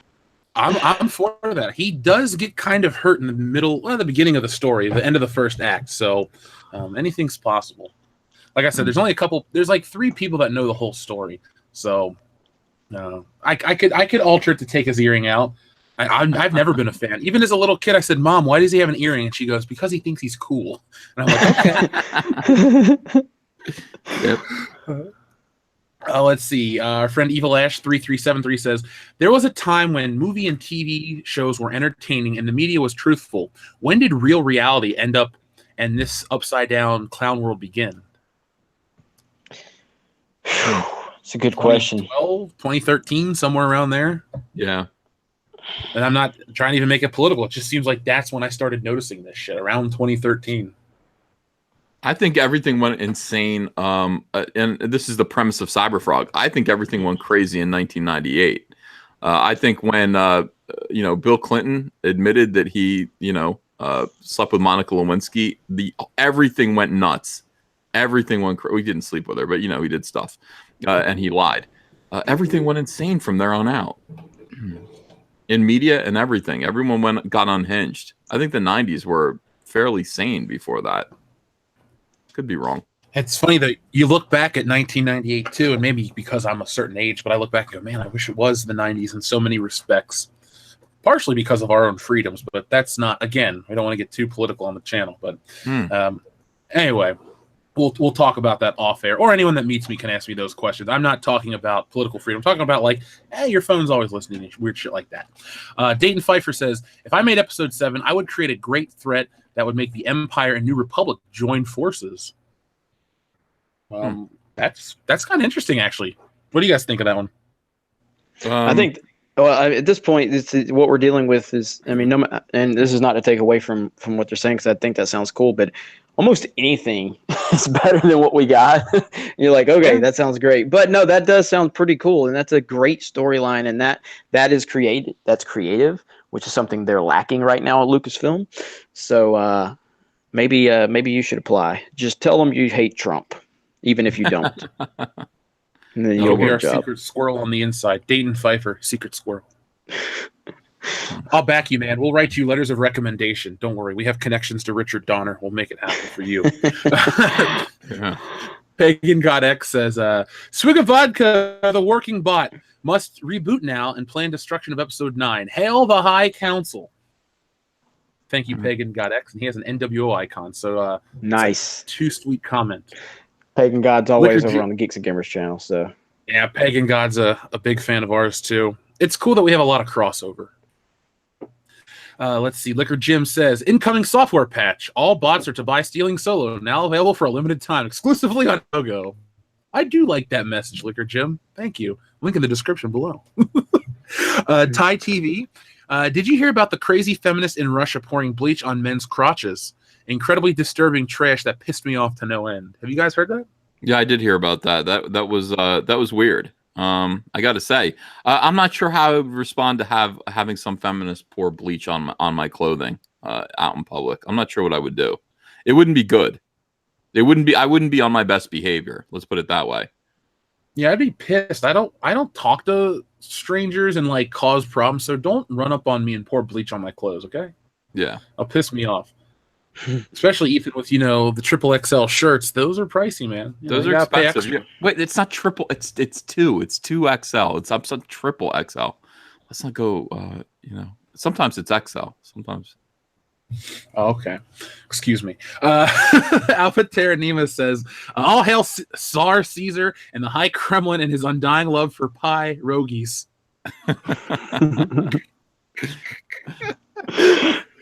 The Jacobite says Eisner's downfall was not renewing Pixar's contract. I didn't follow Disney close enough, so Jeremy, you're more well versed in that than I am. Yeah, I mean, that's definitely one of the issues he had, and I think it was Roy Disney. Roy Disney was I think he was the last living Disney member that was on the board, and he kind of staged basically like an anti-Eisner movement within the shareholders or the board members. It's been a long time since I was caught up on all that, but yeah, it got ugly. It got really ugly. He made a lot of mistakes there towards the end, though, and I don't know if he made, I don't know the details of it. It could have been a situation where he because when you're in that position, you kind of have to do what the board actually wants you to do. You're kind of a high paid employee at times, and so. But there were a lot of decisions that even theme park stuff, which is a lot of the stuff I'm caught up on. There was some bad decisions on that end. A lot of things that went over budget. So it wasn't one specific instance. It was a lot, but that was one of them for sure. Fan Advocacy Network says, thank you for all being honorary fan advocates. Fist bump. You are very welcome. Now, this is a really good message that I think we should elaborate on in just a moment. So Jedi Rider, thank you very much, stumbled upon a new series that the Star Wars channel is doing. It's called Our Star Wars Stories. You'll notice they only interview people who kiss their asses and praise their movies. Have you guys heard about this? No. Say this again now? I stumbled upon a new series that Star Wars channel are doing. It's called Our Star Wars Stories. You'll notice that they only interview people who kiss their asses and praise their movies. That came from Jedi Rider out of Canada. Huh. I have not heard about that. Now, I have heard of this, and I was thinking about what I can do to make fun of it. So I'm throwing this out there. Maybe you guys can join me. I love Jeff. Thank you. Here's the thing. We're all about community. Yeah. I'm thinking all the listeners out there, all 1,300 of you, why don't we do a series on our channels called Our Star Wars Stories, where we talk about how much Disney Star Wars sucks and how it's broken our hearts. We don't have to use coarse language or anything stupid, but it's going to be a parody, a play on their thing. And you guys could film yourselves in decent lighting, and we could make a series of videos here on the channel and do something like that. I think that'd be a lot of fun. We could counteract their preachy garbage bullshit with some real fans that aren't going to kiss their ass and tout the media ideology. Oh, Star Wars is so great. That's why I got a BB-8 and a porg tattoo, because I love this shit. No, dude, you're like the guy from Fanboys that got the Jar Jar Binks tattoo before the movie came out. You're a blind fool. So if you're out there right now, please press 1 and email me worldclassbs@mail.com. And we'll do our own version of the Star Wars story. And all you got to do is film yourself in a 30-second to 1 minute clip. And we'll make a big video of it. And you guys can be in it. And we'll just put it out there. It'll counteract theirs. We have our own Star Wars story. They don't get to determine the narrative of the Star Wars fan, the climate right now. They don't get to do that. Everybody has an equal voice. So instead of, playing the PR role, we want to keep out the negative and only focus on the positive, let's just tell them how we really feel. And let's beat them at their own game. So if you're interested in that, email me, press 1 in the chat, constantly remind me. We'll get that happening as soon as we can. Good stuff. Now, Jeremy, you're here, my friend. Jeremy Osteen says, "Hallelujah, High Council. If you feel in your heart to donate to me, I will make sure God will protect you from the Russian bots." Nice. Oh man, there was a Jeremy Osteen in our Discord, and he was like, I got a notification, and so you guys, I do look at our Discord. I don't comment much, but Siobhan does a great job of running that. But it was like talking about Jeremy Osteen commented and said, "We need the next live stream to have a bunch of super chats light up so we can afford that new private jet for Geeks and Gamers." And I'm just like, Jesus Christ. Well, let me This do is what awesome. I do with regards to this. I'm going to take Joel Osteen tweets, and I'm going to replace the word God with Jeremy. So let's see what there is today. Jeremy has not brought you this far to leave you. He defeated enemies for you in the past. The good news is Jeremy is still going to do it again in the future. You may think you've reached your limits, but Jeremy has destined you to rise higher. Okay, that's important as well. Let me see. These are all good. I mean, very encouraging. I'm really happy. The things that should have stopped you, you're still standing, you're still blessed, you're still happy, you're still victorious. This is a sign that Jeremy is on your side. Jeremy, I'm glad you're on everyone's side. And one last one. Perhaps you've forgotten what Jeremy has done. You're out of fuel. Your faith needs to be re-energized. The way you do this is by remembering the times Jeremy made a way, the times Jeremy delivered you, and the times Jeremy protected you. Amen.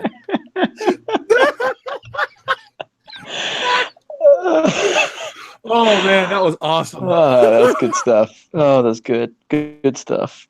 Oh man. Oh man. So Stannis Baratheon in the chat here says that I am Jeremy Osteen and you're on Discord. So that's great. And then we have Uber driver Jeremy commenting to Stannis Baratheon. I can't even keep up anymore. It's like Multiplicity Geeks and Gamers edition. That should be your comic. There you go. People have brought that up. Yeah, people have brought that up. So. Into the Jeremyverse. Maybe you guys can rush it out by November or by December to compete with the new Spider-Man movie that looks like it's going to flop.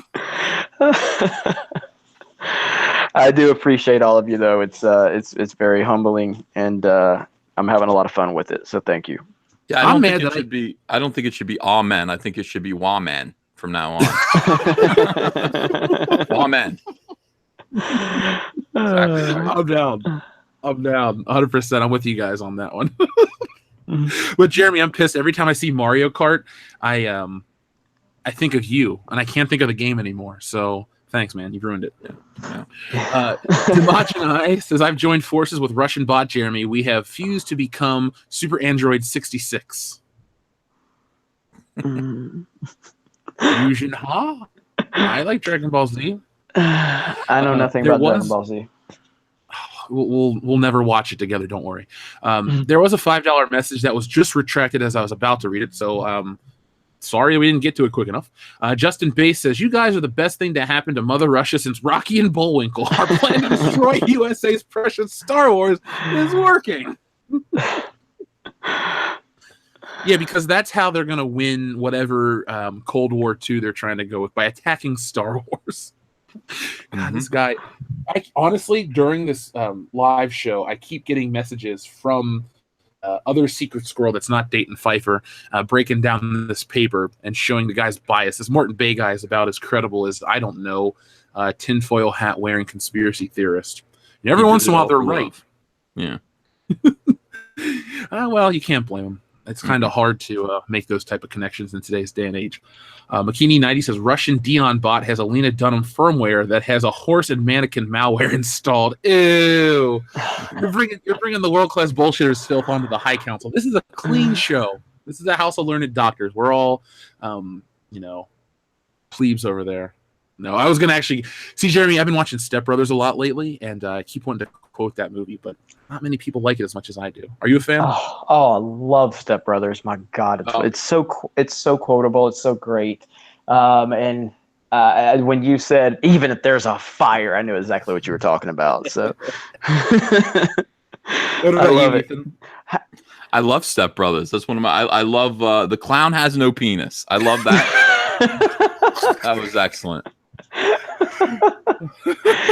Oh man, I actually downloaded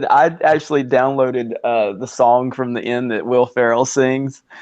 Like this. It actually sounds really good, and I can picture like fucking Catalina wine mixer. Like it's so good. I love it. Yeah, but I don't know why that movie. I thought people generally loved that movie like they love old school Adam Sandler movies, because that's on that level, like of Happy Gilmore and Billy Madison for me. I got them all on Blu-ray. So no, I like Walk Hard the best. Walk Hard. I actually looked for every deleted scene on YouTube. There are tons of songs that got cut, and John C. Reilly actually went on tour as the character he played in Walk Hard, and just started playing. That. Oh, it's so like there are live performances by him all over YouTube. It's so funny. He'll great. Actually do. He did Sabotage by the Beastie Boys in character, and it's every bit as good as it sounds. So absolutely go check that out. But yeah, every time Will Ferrell and John C. Reilly are together, they're excellent. Will Ferrell on his own isn't so great, but John C. Reilly plus Will Ferrell, I'll go see it. Definitely. I'm still waiting for Step Brothers 2. That'll never happen. Just saying. Whoever makes Sony, make that movie. Don't worry about making another Ghostbusters. Make another Step Brothers. I think more people will show up. Yeah. Let's see. Blizzofos. Yeah, Blizzofos45 says if Disney was smart, they'd hire Mark Hamill to do voice work for a CG series called The Adventures of Luke Skywalker. Yeah, I would actually love to watch that show if it doesn't look like Star Wars Resistance. Yeah.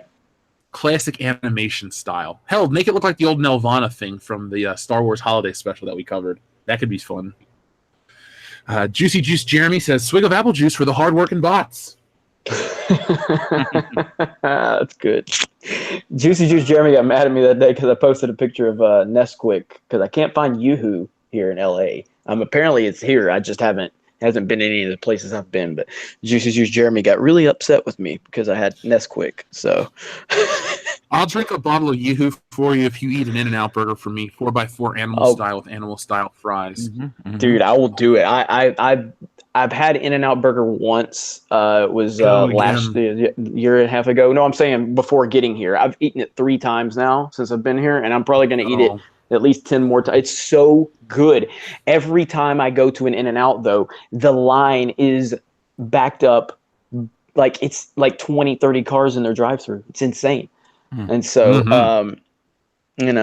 but it's so good. I really hope they expand over to the East Coast, into Florida and everything like that. I think the closest one is Texas for you. So I'll drive. I'll just get in the car and drive all the way to Texas just for an In-N-Out burger. That's how good it is. So that would be a high council meeting I could get behind. It's like we're gonna meet at an In-N-Out burger in some state, and we're gonna live stream for 24 continuous hours. Yeah. Oh my god, I would eat a burger every hour on the hour. So good. I like those burgers like Ethan loves pie. I like those burgers like I like pie. So we're. They are. They're we don't have to fight for them. Yeah. Swinging Cod says last super chat was a joke on EBS kicking Zach out of ComicGate. Why does everyone forget Rocky 6 is Rocky Balboa? It was the return to feel of 1 or 2. I didn't forget about Rocky Balboa. I own it on DVD. I haven't seen all of Creed, so that's the one I'm not too well versed in. I like Rocky Balboa. I saw it in theaters. I liked it a lot. Kind of fell asleep a little bit. And I liked Rambo. I like the, what I mean? Yes. Like, he got back and he did great, like kick-ass relaunches of his two major characters that he portrayed. And man, they're doing Creed 2 apparently, and I still haven't seen Creed 1, even though I wanted to. And then they're also going to do another Rambo. Did I hear? Are they doing He's exercising for it right now. He is cut for like 75 years old. He looks great. Can we get a Demolition Man 2 with him and Wesley Snipes, please? I want to see this. I'll co-sign on that one. Why don't we fund that ourselves, guys? Wesley Snipes ain't doing too much. Yeah, he sure ain't. Yeah, so that'd be good. But I mean, I swear to God, that scene in Rambo where he's cutting people apart for like 20 minutes with some kind of howitzer machine gun was that was cinema verite. That was absolutely beautiful. If he does something like that again, just extreme explicit violence like that in the new Rambo movie, oh my God, I'll be so grateful. I'll be so glad. Well, did you hear, speaking of explicit violence, that they've actually released the X-rated cut of Robocop streaming now for free on Amazon? The once lost cut is now available in HD for everybody to consume. No. Yeah, there's a really, really gory X-rated cut of Robocop you should check out. Nice. Everyone's going nuts about it right now. Yeah. And the funny thing is they don't even announce that it's the X-rated cut. They just put it out there as the regular cut. And so people watch it and they see, Murphy get his hand blown off 4 extra times. Yeah. So if you like, folks, if you're out there and it's October and you want to celebrate some extra gore, Robocop, there you go. It's an R-rated film that was marketed to children. Let's see. Jay Mirable says, Uncle Ethan, Russian bots, a Ryan Johnson story is a must for a shirt. Yeah. I mean, I was thinking that while we were talking about it, I was just like, it might be good to actually do a t-shirt to wear for Star Wars Celebration. Something that says, not a Russian bot, just hate Ryan Johnson. Real person who hates Ryan Johnson, not a Russian. Something like that. We'd have to come up with a slogan in the t-shirt for people to wear. And we can do it. Oh, yeah. We can do anything, guys. Agha says, wait, we're Russian bots now? Are we still Nazis? I'm so confused. And that was spelled Notsees. For me a second to realize what you're trying to say. We're all these terrible things because we dislike a movie. Agha. Yeah. Curious Truth says, if the FBI gets evidence that Brett Kavanaugh disliked The Last Jedi, it's over for him.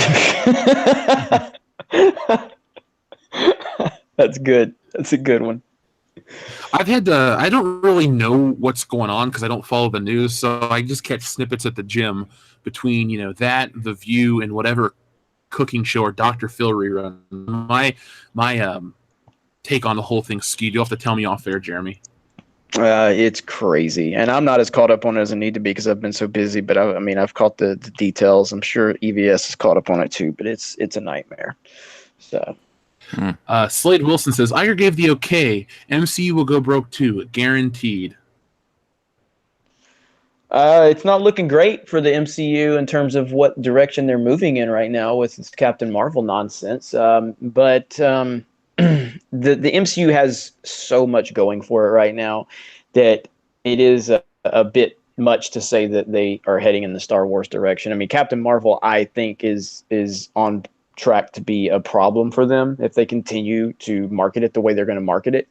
But you still have the what happened with the Infinity War. You still have all of those stars and coming off the biggest MCU movie of all time. I mean, they're still operating on a high level, but they are potentially going to be making some huge mistakes in the future. Plus the Guardians situation, which Ethan was way ahead of saying that, he thinks it's not going to happen to Guardians 3. I still don't agree with him on that, but I'm closer to where he is than I was last time we talked about it, So they do have a lot of problems they're going to have to work out. It's going to be an interesting time for all the geek culture entertainment because everything seems to be being attacked at once. And it doesn't seem like people are falling for it. So that's the nice thing. The people that are into this shit seem to be a little smarter than the average bear. Salvador says, unrelated, Jeff, I acquired 2 of those figures from Funko's horror line with the He-Man molds and not worth it. Can't hold their accessories, fell apart. Ooh. Have you guys seen those? Mm-mm. So I know, by the way, Ethan, the Mego figures, they have new ones available at Target. So if you're trying to collect the whole line, get your ass to your local Target because they're now got available. New ones. They got Wave 2 in. I mean, yeah, they got Yeah, Wave 2's out. You can get them on Target.com, but I figure you might want to go into your store and film yourself picking them up. Yeah. I want to examine them and pick the best ones, because some of them have real bad paint defects. Like they'll accidentally slip and just there'll be a streak of red paint right up somebody's face. It's Mego. It's the mark of quality. So I'll need to actually pick the best one. But what did they get? Give me a second. I'll tell you this though. It's funny. I thought I was the only person that used to look at the toys closely and scrutinize which one had the best paint apps. I can't tell you how many times I picked up a Star Wars figure or a Marvel toy and be like, do they have the best eyes? Do they have this? Do they have that? That kind of stuff has always mattered to me. So if you go to Target right now and you type in Mego, this is what they have. So they have the Poison Ivy, they have Green Lantern, they have Dorothy, they have Stephanie Tanner. Stephanie Tanner. Oh my God, I kind of want to buy this just as a joke. It's odd. They also have. This doesn't even look like her. What the fuck? They have. Oh, it's a 2-pack. It's Stephanie and DJ Tanner. Oh man, it's a hell of a deal. They also have Superman, Batgirl, Mr. Spock, Greg Brady, Phoebe from Charmed, Samantha from Bewitched, a Gorn from Star Trek, Piper, Facts of Life 2, which you already have. They have Bela Lugosi, Dracula. Oh, there's old Alice. Oh, Alice. Yeah. Oh, and Harley Quinn's available now too. So they got some new ones out, man. They got General Zod as well. So if you're looking to get yourself an Action Jackson jumpsuit figure, Mego is your place to go. Only available at Target. Let's see. David Hervey. By the way, Salvador, what Salvador is saying is they took old He-Man figures and took the molds and then made them like Jason Voorhees, Freddy Krueger, and Michael Myers, and they're just really buff versions of those horror icons, and apparently they suck, according to Salvador. So I'll know not to tell our friend Jeremy Peerboom to pick them up because he's a huge Masters of the Universe fan, and I don't want him to go spend his money and regret it. But Salvador, thank you. David Hervey says, since Russian bots are responsible for the Star Wars hate, does anyone of my fellow bots have an incriminating dossier on Rian Johnson or KK? Asking for a friend. I still can't believe I can't believe this story is what we're talking about. How the hell can they run? It's unbelievable to me. I still can't wrap my head around it. Sites like IGN can never wonder why people are pissed at Star Wars anymore. Seriously. Yeah. Next, they're going to start blaming aliens and shit. Oh my God, it was the Biths. They're the reason why Star Wars is failing. The Rhodians. It's their fault, guys. Blame the Wookiees. Yeah, I mean, I said it in my video about it today, where I was just like, articles like this only give us and people like us more credibility, because this is what we've been saying. That it's just a constant excuse. They're constantly trying to change the narrative. They just won't accept that they made a movie that didn't please people. It's that simple. All you have to do is admit it and just go, you know what, guys, we screwed up a little bit, so we're gonna work on it in the future. No, that's not how they want to operate. Everybody's a racist, a sexist, a white male, a Russian. So I think it's too late for them to apologize and use the humility card. Oh, now it is, definitely. I'm just saying, initially after the fact is like all you have to do is just, and they don't necessarily have to come out and publicly apologize. It's just stop calling people blanket terms to mask the fact that you made a bad movie. It's that simple. It's just not that hard. So, no. Jedi Rider, this one's for you, Ethan. Uncle E, do you know if the new 52 Flash series is worth buying, or should I skip them and should I buy older issues? Always buy older issues, but I don't know. I haven't read it. Did he say the new 52 or the new Flash series? The new 52. Oh, new 52 Flash? No, not really. I don't know. Not crazy about it. Go buy Flash Rebirth by me. Ooh, there you go. I might as well promote myself. Always, man. I mean, I've talked about Stealing Solo about 5 times tonight. Available on Indiegogo. Link in the description below. So there's no shame in promoting yourself. Right. Absolutely not. If you don't, no one will. Actually, I will for you, man. Grand Inquisitor says, Jeff, did you get my email with our Star Wars stories? Grand Inquisitor, I have not checked the email today. I've been very busy with stuff behind the scenes, especially with our October month. So I'll be checking the emails tomorrow after Good Morning Pop Culture, which tomorrow on Good Morning Pop Culture, folks, we'll talk more about the Toys R Us situation. So if you're interested in that, here on this channel, 7:50 a.m. Eastern Standard Time. Jonathan Hurst says, I'd love to see you or Ethan draw the SJW Megazord. Ethan, is that our next project? We'll finally collaborate. SJW Megazord. Do you know what that is? What is the SJ? Well, I know what Megazord is. Yeah, it's like it's a fake Voltron from Power Rangers. But what would the SJW version be? Well, on the channel, I always jokingly talk about unlikable actresses. So I say Natalie Portman would be the head. We actually use Voltron because of the way the lions are lined up, because they all have their mouths. So Natalie Portman is the head. Jennifer Lawrence was the chest. Anne Hathaway was one of the feet. It just was like 5 unlikable actresses formed the SJW Voltron. So I'm thinking we should we could do this. You take the Voltron, I'll do the Megazord one, and we'll compare and contrast. Then we'll have a battle. How's that sound? Just that for our friend John. Yeah, I'll do it. Well hung and dung. Jeremy, this one's for you, man. Be prepared. Don't be drinking any Mountain Dew. Jeremy, I met a woman last night who asked me if I'd give her a Cleveland sticker. I don't know what that is. Sounds nice, but should I do it? A Cleveland what? You broke up. Oh, I'm sorry. Jeremy, I met a woman last night who asked me if I'd give her a Cleveland steamer. I don't know what that is, but it sounds nice. Should I do it? No. Well, yeah, you know what? Go for it. You have fun with that. I won't, but you can. I'll send you a saran wrap. Oh boy. You have fun with that one, bro. But I don't need any details. So. You know what I say? Do us a favor and don't tell us how it goes. Yeah. Oh, this might be the best super chat of the night, Jeremy. Alpha Tyranima says, everything went crazy in 1998 when The Undertaker threw Mankind off the Hell in a Cell and into the Spanish announce table. Yes! That is where it all happened right there. Oh my God, he's dead! He's dead, as JR said.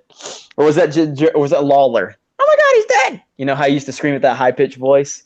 Yeah. I can't remember one of them said he was dead when he threw him off. As God is my witness, he has been killed, or whatever he says.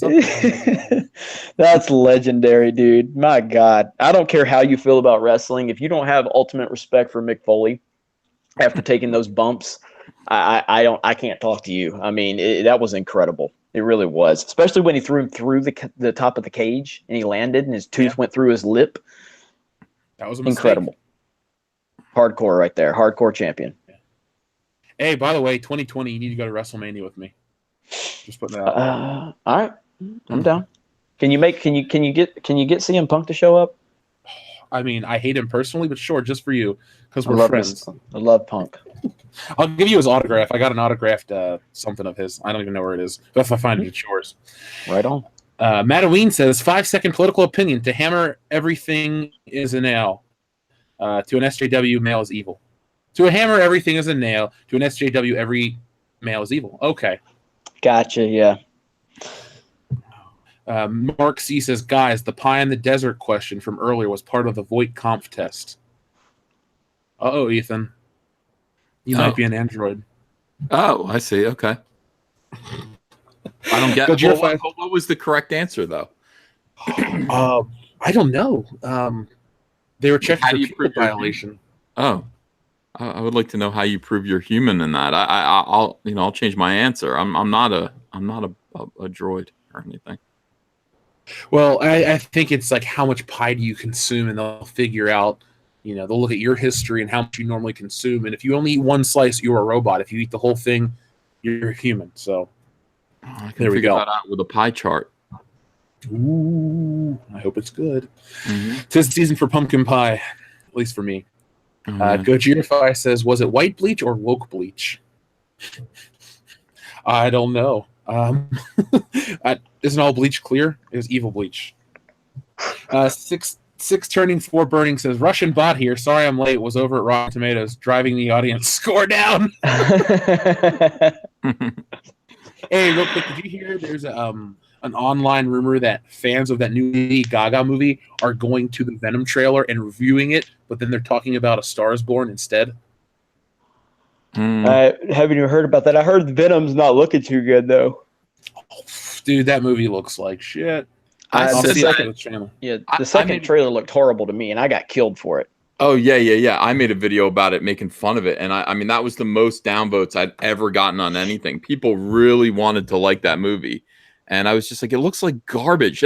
Well, it looks just like the comic book. They said Venom looks just like the comic book. It's like that's not necessarily a good thing. I mean, it sounds like it would be a good thing, but it isn't really a good thing. You know, translating these comic book characters into reality, into 3 dimensions, you do need to kind of think things through a little bit. If this thing is an alien parasite, you know, I don't know, like you could have made it look better. You could have made it look different and better and more interesting. So it just looked clowny to me. It looked like a clown show. And I'm happy to see that I might have been vindicated. This movie might be the pile of garbage that I suspected that it was. You get an instinct about things like that. Well, when I see the word Sony, unless it's followed by the word PlayStation, I have no faith in it. So. Oh my God, no, yeah. Did they do the Fantastic Four movie? Was that Sony or was that Fox? That was Fox. Yeah. Okay. All of them have been done by Fox, except the first one in '94. You know, the one that used to be rumored. Is that real? Is that a bootleg? And no, it's a real movie. It's not very. I'll say it's the best Fantastic Four movie, even though it's hokey as shit. Have you ever had a chance to watch it, Ethan? I love all of. You know what's weird? I love all the Fantastic Four movies except for, you know, I do like them all kind of equally. You know, the original one too. I don't know. I just like the Fantastic Four a lot. I acknowledge that they're not good movies. I just like them. I like the concept of the characters a lot, so much that when I went to my local shop the other week, I felt, I don't know if you guys ever do this, but when I go into my local comic book shop, I sometimes feel obligated to pick something up because I like the guys. I want them to always stay in business. So I picked up a Dick Tracy book, and I picked up a reprint of Fantastic Four #1. That story to me is still, I don't get it. The book picks up later, but that first issue of Fantastic Four, I don't know. I don't like it. Tell me why. Tell me why.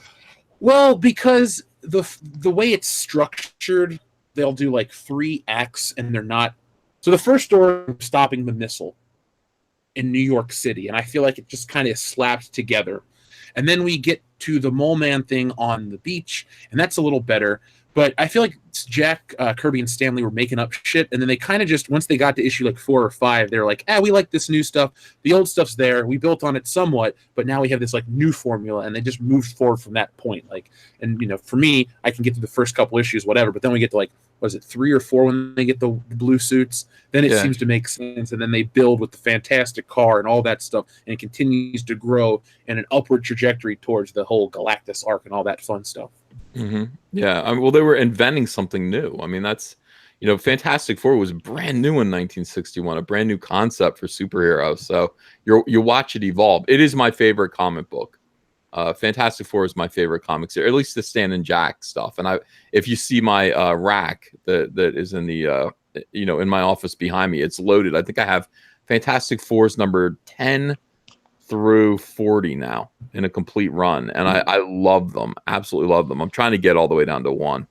We'll see. Didn't you lick one of them on camera once? That was just X-Men number 2. Yeah, I licked it. Oh, okay. I knew you licked the comic book.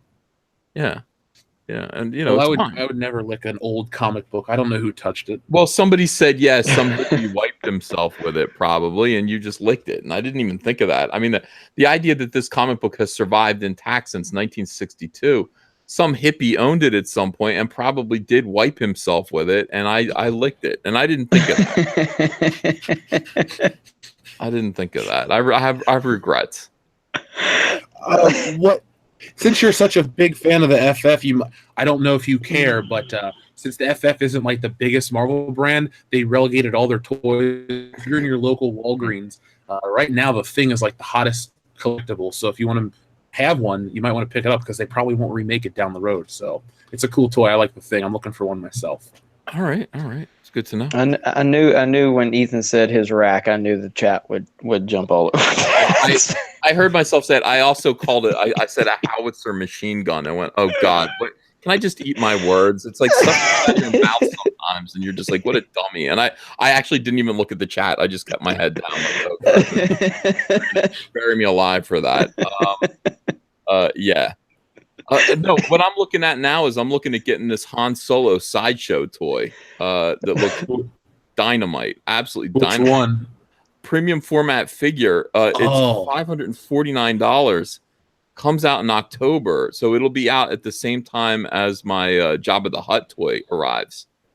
Now, did you get the Hot Toys Jabba the Hutt, or is it just a statue? It's a Hot Toys, I believe. It's an action figure. Okay, it's not. I mean, I don't know how much action it. I don't know if it's posable in any way, really, but it has everything. It has Salacious Crumb. It has all the pillows that he's sitting on. It's a perfect replica. It was I think between $700 and $800. I can't remember, but I had to talk to my wife about buying it, and I am eagerly anticipating it coming. I cannot wait till it gets here. I'll do an unboxing. Here's the thing. I've really struggled with this week. After Kathleen Kennedy and the three more years thing, and the weirdos like Jason Ward and these people celebrating their continued debasement of Star Wars. These scumbags sitting there like cheering it on. It's like, guys, this isn't good. This isn't a good direction. None of this is good. It's cynical slapdash. It's making fans unhappy. This woman cannot be allowed to continue to do what she's doing to this franchise.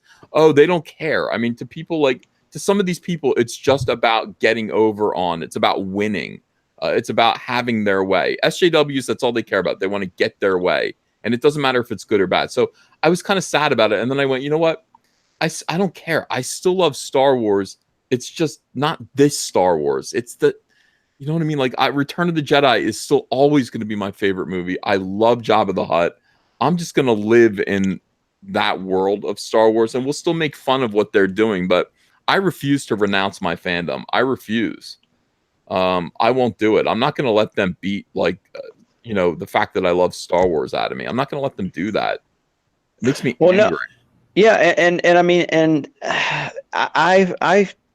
this weekend's been really a good weekend in terms of just my Star Wars fandom, being on the set of the Vader fan film and just seeing the characters in that element and what they were doing and the passion that was going into it. And I just was like, this is so not complicated. You know what I mean? Like, all you have to have is, obviously you have to have the talent as being a filmmaker to understand the process, but all you really need to have is the interest and the passion for this universe to do what's right for it. It's not that big. Like, they have a winning lottery ticket right now, and they're so concerned with making it a political propaganda soapbox that they don't care about the mythology. They don't care about the universe. They don't care about what made it great. They don't care that there's 40 years of history there and people from every type of background and race and religion and whatever the hell you want to call it,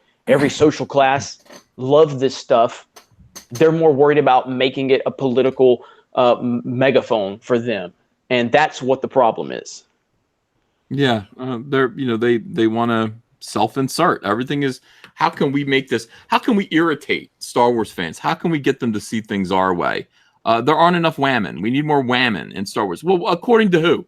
Why do you need more whammon in Star Wars? It seemed to be working just fine. It seemed to be working just fine in the original trilogy, and there were only 3 whammon, and one of them ended up incinerated. That's perfect. That's perfect.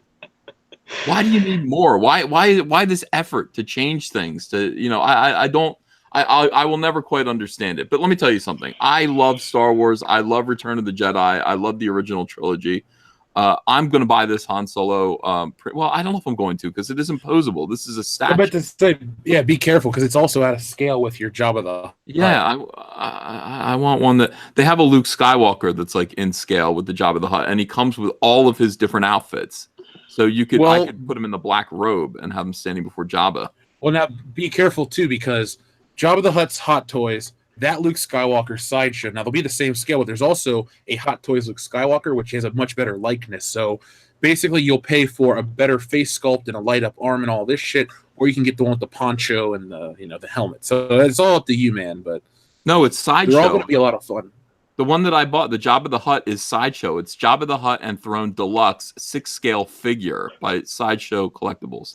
$700. Okay, because I know all the stuff is sold on the Sideshow website. Yeah, I don't know. The American distributor for Hot Toys out of Hong Kong. Yeah, I know. I'll go look at Hot Toys too and see what Star Wars stuff they have. But this Jabba the Hutt, I don't know if it is posable. His arms move. I want everything. I want the whole palace. I want Bib Fortuna, and I want C-3PO standing behind him. I would love to have that all set up on my table behind me. Just that whole scene would be great. I would want to just come over and check it out because I'd be so. I wouldn't call myself jealous. I'd be happy for you, but I'd be like, man, why didn't I get these things? Well, I mean, I will open them. I mean, everybody will watch me open them. I'll make good videos. Oh, Boba Fett. Oh, it's a life-size Boba Fett. Oh my God! You could do it. You should do it. $8,495. No way. I would never. Put up an auction to draw.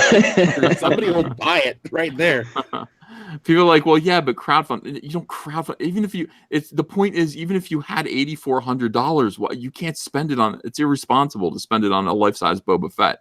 It would be fun, but it would be irresponsible. Look at this. Palpatine. They have a Palpatine figure for $314. Oh my God, does this look cool? And he comes on the throne. He's got his throne. I may pull the trigger on Bespin Han Solo from Hot Toys if the face sculpt is right, which they have teased. But until then, I'm keeping myself away from Star Wars toys. It's a dangerous path to go down because once you buy one, well, you got to get the whole set. Like you're talking about right now, Ethan. You want to get Jabba and Luke and Leia and Bouch disguise and Leia in the gold bikini, C-3PO with the little green slime on his chest. Oh man, I need Reese. I need all these characters. Before you know it, you have no home but Star Wars figures. You live in their boxes. So, best of luck to you, my friend. We've all been there before. I'll try my best to be responsible about it, but yeah, you're exactly right. Let's see. Our friend Thunder Robot says you should throw in a new Crystal Skull ending into Stealing Solo. Also, Time Cop arrested Mike Zero. That's why he was missing. Oh my God! Has he made any future Star Wars content? He has. He's working again, and there's a new he's angry. He's much angrier post Ryan Johnson interference.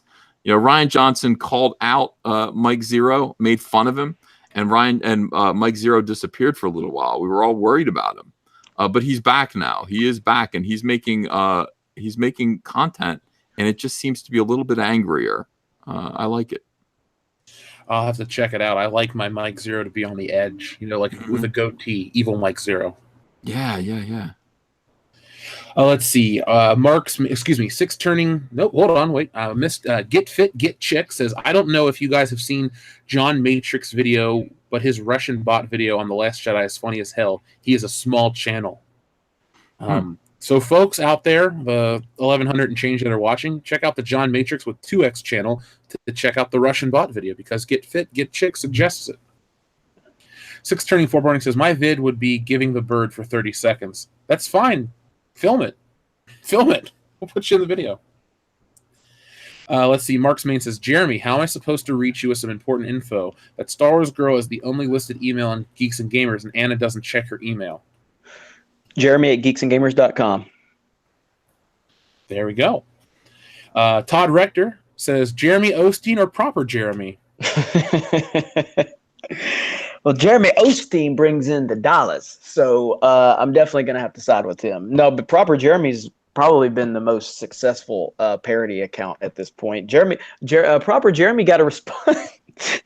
Proper Jeremy got a response from Frank Oz the other day on Twitter. It's so crazy. He tweeted me and he's like, proper Jeremy 1, regular Jeremy 0, and he screenshotted where Frank Oz responded to him. I'm like, jeez. Well, let me just do another Jeremy Osteen. Jeremy works where there's an attitude of faith. You can't have the medical report on the throne, living worried, upset, afraid, and have Jeremy on the throne at the same time. Be inspired by this message from Jeremy. What's on your throne? Get it here. There's a link that you can get this message. Now, it may not be happening on your timetable, but Jeremy knows when the time is right. Quit worrying. Quit being frustrated. Your times are in Jeremy's hands. The Jeremy who created the universe is going to unfold Jeremy's plan for your life. Wamen. Wamen. Can I get a wamen from the chat? Can I get a wamen? Oh, man. Such good stuff. Good stuff.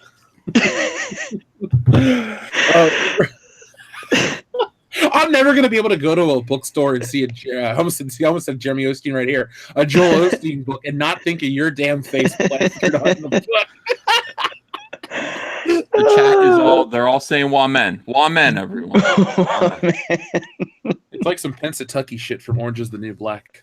Ryan Pepper says, guys, y'all got to get one of those The Last Jedi loving kooks to submit to a polygraph proving they're genuinely crazy or disingenuous about the flick.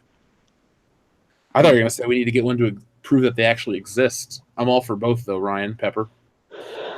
Swing Cod says, if Jeremy is multiplicity, where is number 4, Jeremy? Oh my God, there's a lot more than 4 at this point.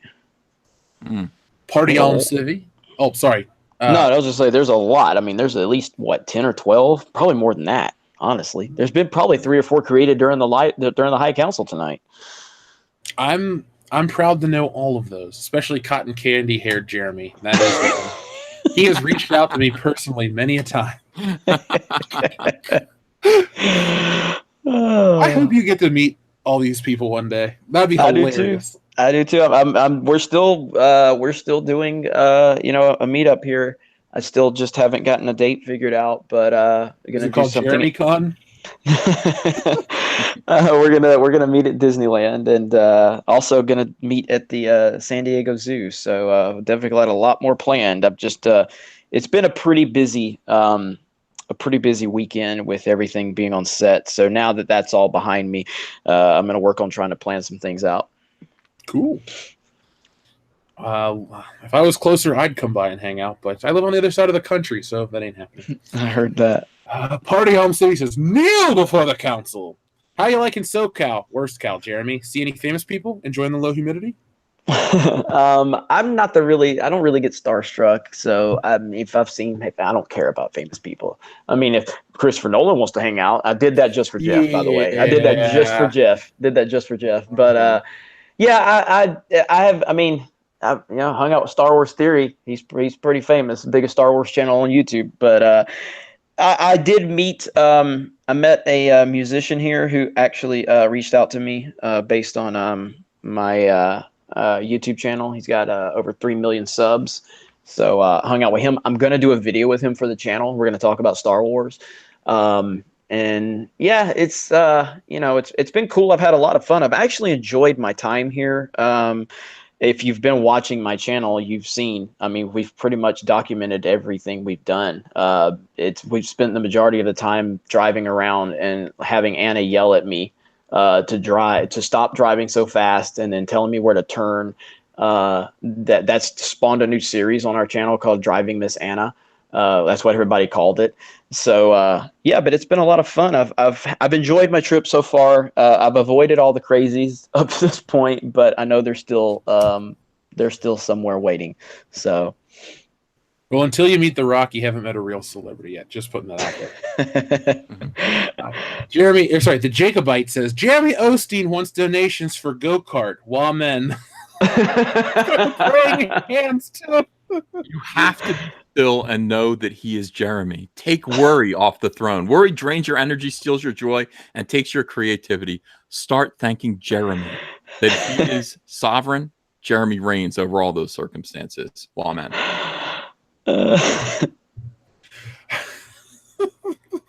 Stitch No says, want to do karate in the garage? May the muff be with you, gentlemen. Well, Stitch, yep. I do want to do karate in the garage. I love that movie so much. We should do when the month is over in November, we'll do a live watch party for Step Brothers. Everyone can get involved with that. So make sure you're subscribed to the channel. 007 Cloud says, the clown has no penis. Mark C says, Jet, you who is a poor man's chocolate soldier. Hey, no hate on Chocolate Soldier. I loved Chocolate Soldiers. Chocolate Soldier. That was a chocolate drink back in the day. I don't think they produce them anymore. They haven't produced them for a long time. But Chocolate Soldier was my jam. But unfortunately, it had a short lifespan. At least I don't recall seeing them in well over a decade. It's probably been much longer than that. But yeah, it was a chocolate drink in a glass bottle, just like Yoo-hoo. And yeah, sadly, they're no longer around to my knowledge. If anybody has any insider information on Chocolate Soldier, please let me know. I will drive to wherever they are. Or Clearly Canadian for me. That was the drink back in the day. Oh, remember that? Yeah, I forgot about that. And my mom used to buy those by the case, and she'd be like, you can only have one a day, but you can enjoy your Clearly Canadian with lunch or dinner. I'm like, okay, Mom, sure. But by the way, Jeremy, I used to work for the company that distributed Yoo-Hoo in my area, so I could get all the Yoo-Hoo I wanted for free for many years. Too bad you didn't know me back then. I would have hooked you up with cases of that shit. So, somebody in the chat said Chocolate Soldier sounds like porn. It does. Michael Beacon says, asking Sony for anything is a monkey's paw. Step Brothers 2, try Step Sisters, starring Melissa McCarthy and Amy Schumer. 2 hours of queef jokes. That seems like a trailer that you would see at the opening of the next Tropic Thunder movie. You know, there's Fatty's Fart 2, there's Step Sisters, 2 hours of queefs, the queefening. I kind of want to watch that movie now. To be honest, I want to watch it. Let's see. Oh god, these just keep rolling in. Thank you, everybody. Bagel Goose says, "You mean Step Sisters? You did this to us, Jeff." Sorry, Cecil, but you should blame Michael Beacon because he has the best one of 2 hours of queef jokes. Zebulon Pike says, "Hey all, I had a few guys recognize my Fandom Menace shirt while honeymooning in Oahu. We are everywhere. Jeremy, how's life on the road, brother?" It's been great. I've had a lot of fun. The trip was good. I mean, I'm sure a lot of you saw where I almost got caught up in that massive wreck on I-10. That was scary. Heading to San Antonio. That was pretty crazy. And it's just, but other than that, I mean, and that was, I think we had to sit there for about 5 hours on I-10 while they had to get the 2 big rigs out of the way that were completely blocking the entire interstate. And, but yeah, I've, like I said, I'm just going to reiterate what I've been saying, but because I've just really specifically since I've been here, it's been on set, and you know that all wrapped up yesterday, and then so we're really going to get into the good part of the trip in terms of like meeting a lot of the fans of the channel and hanging out. So yeah, there's still a lot to come. Let's see. By the way, every time I was out and I would see a Solo shirt, I would look to see if it said Soilo, because I was going to tell everybody, like, yeah, I know Ethan who made that shirt, but everyone said Solo. There was one that said Swallow, a Ben Solo story, but I didn't think that was cool. Fan Advocacy Network says, Creed 2 is about Apollo's son fighting Drago's son. I hope Apollo's son dies, and it's, you know, we follow, since we're all Russian boss, we got to root for Mother Russia's hero Ivan Drago and his son Ivan Drago Jr. S Blade 21 says Rambo used an M16 and M60 full auto machine gun. That's right. It's funny that you brought that scene up, because I took this girl in college to go see it, and when he was like shooting the dude and he became chunks of meat, she just goes ugh, and like got so uncomfortable, and all the dudes were like yeah. And it was that may have been the goriest movie I've ever seen in theaters, and I loved every minute of it. Raven Ives review says EVS shirt. Ask me about my Johnson agenda. Do it. I'd wear that, or I'd wear this next one from Roman E. Your Russian bot theory sucks. Shirt idea. I like that too. That's great. I like all these. We have a new one again. Russian bot Jeremy. Alert! Alert! Bots unmasked by Cleveland Research. Or excuse me. Alert! Oh, I'm thinking about Cleveland Steamer. Sorry. Bots unmasked by clever researcher. I kind of like unmasked by Cleveland Steamer better. Chano Cyber 9 Avila says, "Rah rah Rasputin, lover of the Russian queen." Have you guys ever seen that movie Anastasia, where she fights Rasputin or whatever? It's like a Fox animation flick. Not as good as Disney, but decent movie overall. OT All the Way says, "Hi Council, just language matrix error, rebooting Russian troll bot program. As I was saying now, just because I identify as a robot does not mean I deserve crappy movies. Hashtag Niet on episode 9. Thank you, OT All the Way. I love your icon. Maplewan says, our Alexa was blasting the High Council in work to a wider audience. Helped it go faster. All hail. We're reaching people, folks. We're reaching people. Yes, we are. I was told today by one of the listeners, they said, we listened to you at the loss prevention area of our local Target, because they were all in, like, they said they watched the security cams and listened to Good Morning Pop Culture. I'm like, cool. I hope you bust somebody while you're listening to me talk. Donut Swan says, EVS, there's a Black Series Force Ghost Obi-Wan. There is? Nice. Postmortem 666 says, can't wait for the RJP tape. Sorry, let me say it again because I started laughing. Can't wait for the RJP tape. Oh God. No thanks. Oh man. Gojirify says, I want the Greg Brady / Mr. Spock Mego 2-pack. That sounds like a sitcom waiting to happen. Ken Kaneki, Putin declared war against Ryan Johnson, comrades. That's news to me. I guess we're hearing it here first, folks. Scouts of Entertainment says, for all bots, the episode 9 patch is coming soon. We must conform. Shano Cyber 9 Avila says, bots either were droids, Terminators, or Decepticons. I'll go for Decepticon. Fan Advocacy Network says, have Jeremy Google an Alabama Hot Pocket. I already know what an Alabama Hot Pocket is. So I don't want to know. That sounds horrible. You don't. Oh shit! So, that wasn't intentional. See you. You're always listening, guys. Astro Panda says, do androids dream of electric pies? Do they? I don't know because I'm not an android. I'm not a Russian bot. I haven't had it. Well, I had some pie last night. I'll be honest, I did. I want to read a comment real quick. Classic Glue Insider says, at World Class Bullshitters, why doesn't Jeremy answer all of his email? I've sent him DMs to both Twitters, emails to Jeremy at Geeks and Gamers, messages Facebook, and comments on videos. Well, I'm seeing your comment now. I apologize for missing all of the messages you're sending me. I try my best to respond to my messages. I don't spend as much time on Twitter as I used to. Opening up my inbox on Twitter, I thought I could handle it. I can't. It's a lot. So, and same with my emails. I try my best to respond to as many as I can, but I'm clearly not going to get to all of them. I have a person on my team that helps me with my emails to Jeremy at Geeks and Gamers. So I even have trouble keeping up with when she forwards things to me that she says are very important I need to read. So I'll work on it. Just wanted to cover that.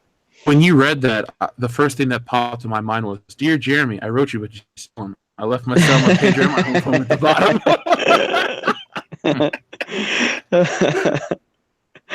Oh, man. Gojirify says, Venom, 29% on Rotten Tomatoes. Ooh, I'm going to cover that in the morning. Let me take notes because that's going to be fun to poke holes into that movie. So Venom RT. I'm going to be talking about that on Good Morning Pop Culture. Ooh, I'm looking forward to waking up. Normally, it's like I can't wait to sleep. No, I can't wait to wake up and talk about that shit. Dayton Pfeiffer says, never make a drunk bet with your friend. Otherwise, you lose the bet and you have to go see the Venom film. Oh, Dayton Pfeiffer, no. Fire Chimp says, Putin, you can blame us for election tampering, but America is crossing the line if you think we'll take the blame for Ryan's shitty Star Wars movies. Yeah, he knows what's up, man. He knows what's up. Broman says, guys, Rotten Tomatoes has given Venom a 29%. That is not going to be pretty. I'm just waiting for the apologist to come out and say, guys, you were ripping on Venom. You should have gave it a chance, and then it sucks. Well, guys, you're right about Venom, so then you learn. Don't be mad if people aren't as excited for you as you are about stuff. Doesn't mean we hate everything, just that specific thing. McKinney90 says, alternate title Star Wars Episode 8 Dirty Sanchez, because that's what it felt like we were seeing. Oh. Commander Cody, thank you very much, says, who should Marvel cast for an MCU Fantastic Four? Ethan, any choices? Since you are the big FF fan of the High Council.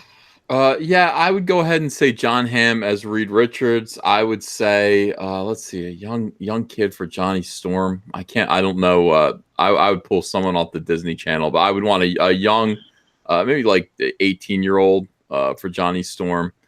Sue Storm, slightly big sister. I don't know. The main ones that that you want to cover, Reed Richards, and they always get him wrong. They always get Reed Richards wrong. And the new movie, the movie that he looked like he was 13 years old. What was that? Reed Richards has great temples. He's a fatherly type of guy. He's like the Brady Bunch dad. Why did they make him a teenager? Because it was hip and trendy. Oh, so stupid. I don't know. I'd have to think about it. Idris Elba as Johnny Storm.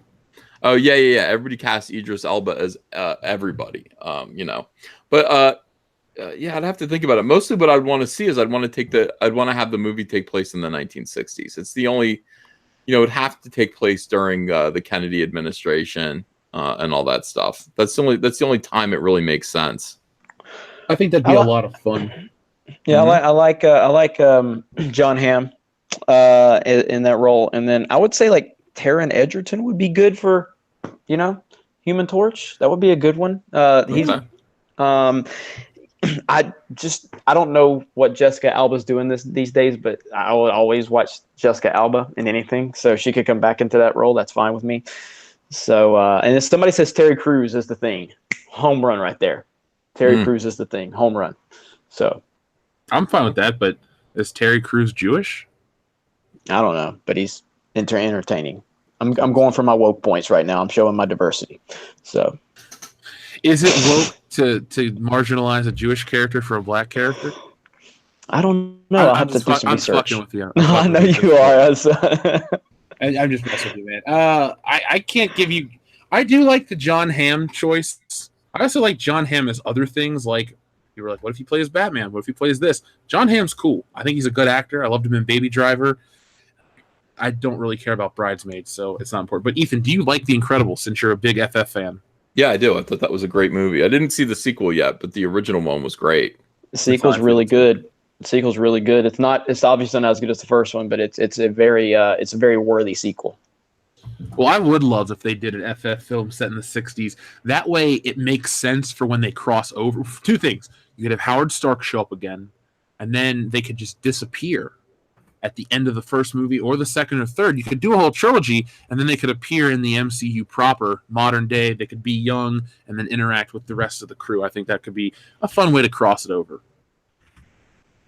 Let's see. Gojirify says, Doug previously owned EVS's FF issues. Ew. Oh, yeah. Great Loner wants to know, will EVS lick Doug's book? No. Tyler Preston says, the Fantastic Four were based on Doc Savage. I thought they were based off of Stan Lee's desire to match the Justice League in terms of like a team book. That's the narrative they've always promoted on the Marvel documentaries. That famous golf game. You've heard that story, right, Ethan? No. Oh, go check out the Kevin Smith interview with Stan Lee from like 18 years ago at this point. But Stan Lee talks about how he was at a golf game and they were talking. So they was meeting with Julie. Was it Julie Schwartz? Who was in charge of DC in 1961? I mean, yeah, I think it might have been Julie Schwartz. He was bragging about Justice League of America and how it was Martin Goodman. That was the thing. And he was playing golf with Julie Schwartz, and you're talking about how great the Justice League was doing, and that they were trying to copy that. There's so many ways these characters were created. All the stories, people get old, they forget, they die, then the things change. But that's one of the stories I've heard, Tyler. I've never heard the Doc Savage thing. Also, there's the whole Jack Kirby part where you never know who really created what. It's weird. It's interesting, though, to me. It's not as cut and dry as people like to claim. Herpicus McDurpington says, anyone catch Doomcock's wake for Star Wars? It was an excellent send-off for a franchise that deserved better. You guys check that out? I did, and I saw it in my news feed, and I didn't get a chance to check it out. But I'm sure it was great, because pretty much everything Doomcock does is great. So, did you see he hit 10K this week? I did. Yep. Yeah. Congrats to him. Yeah, we got to have a celebration for Doomcock soon. Yep. Let's see. Really good chef says what it's like knowing the first comic you're going to. Sorry, excuse me.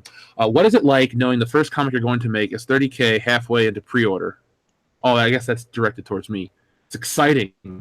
To be honest, I don't really sit and think about what the payment part. I think about trying to make it the best. Like last night I was doing something. I thought to myself, I really want to inspire some noir art down in the basement because it's creepy to change the tone. And I thought, how far do I take it? This, that, and the other. So I'm in that mental process a lot more than I'm thinking, oh my God, the money. The money's cool. I'm not going to deny that at all. But that's exciting. But I'm really excited about the comic because I want to do more because I can make this a career drawing comics and selling them directly. I don't have to worry about some publisher telling me whatever. I go directly to the consumer. So those are the thoughts I'm having. Really good, Chef. More so than we're halfway in, we got 30K. It's more like, oh man, what's next? Anthology. I can do this. I can do that. I got a million and one ideas. So that's where I am mentally on comics. Kevathar1138, thank you very much. I miss good Star Wars. Kevathar, we're all with you, dude. 100%. We all miss good Star Wars. Ethan was lamenting or reminiscing of the days where Return of the Jedi was the newest Star Wars film.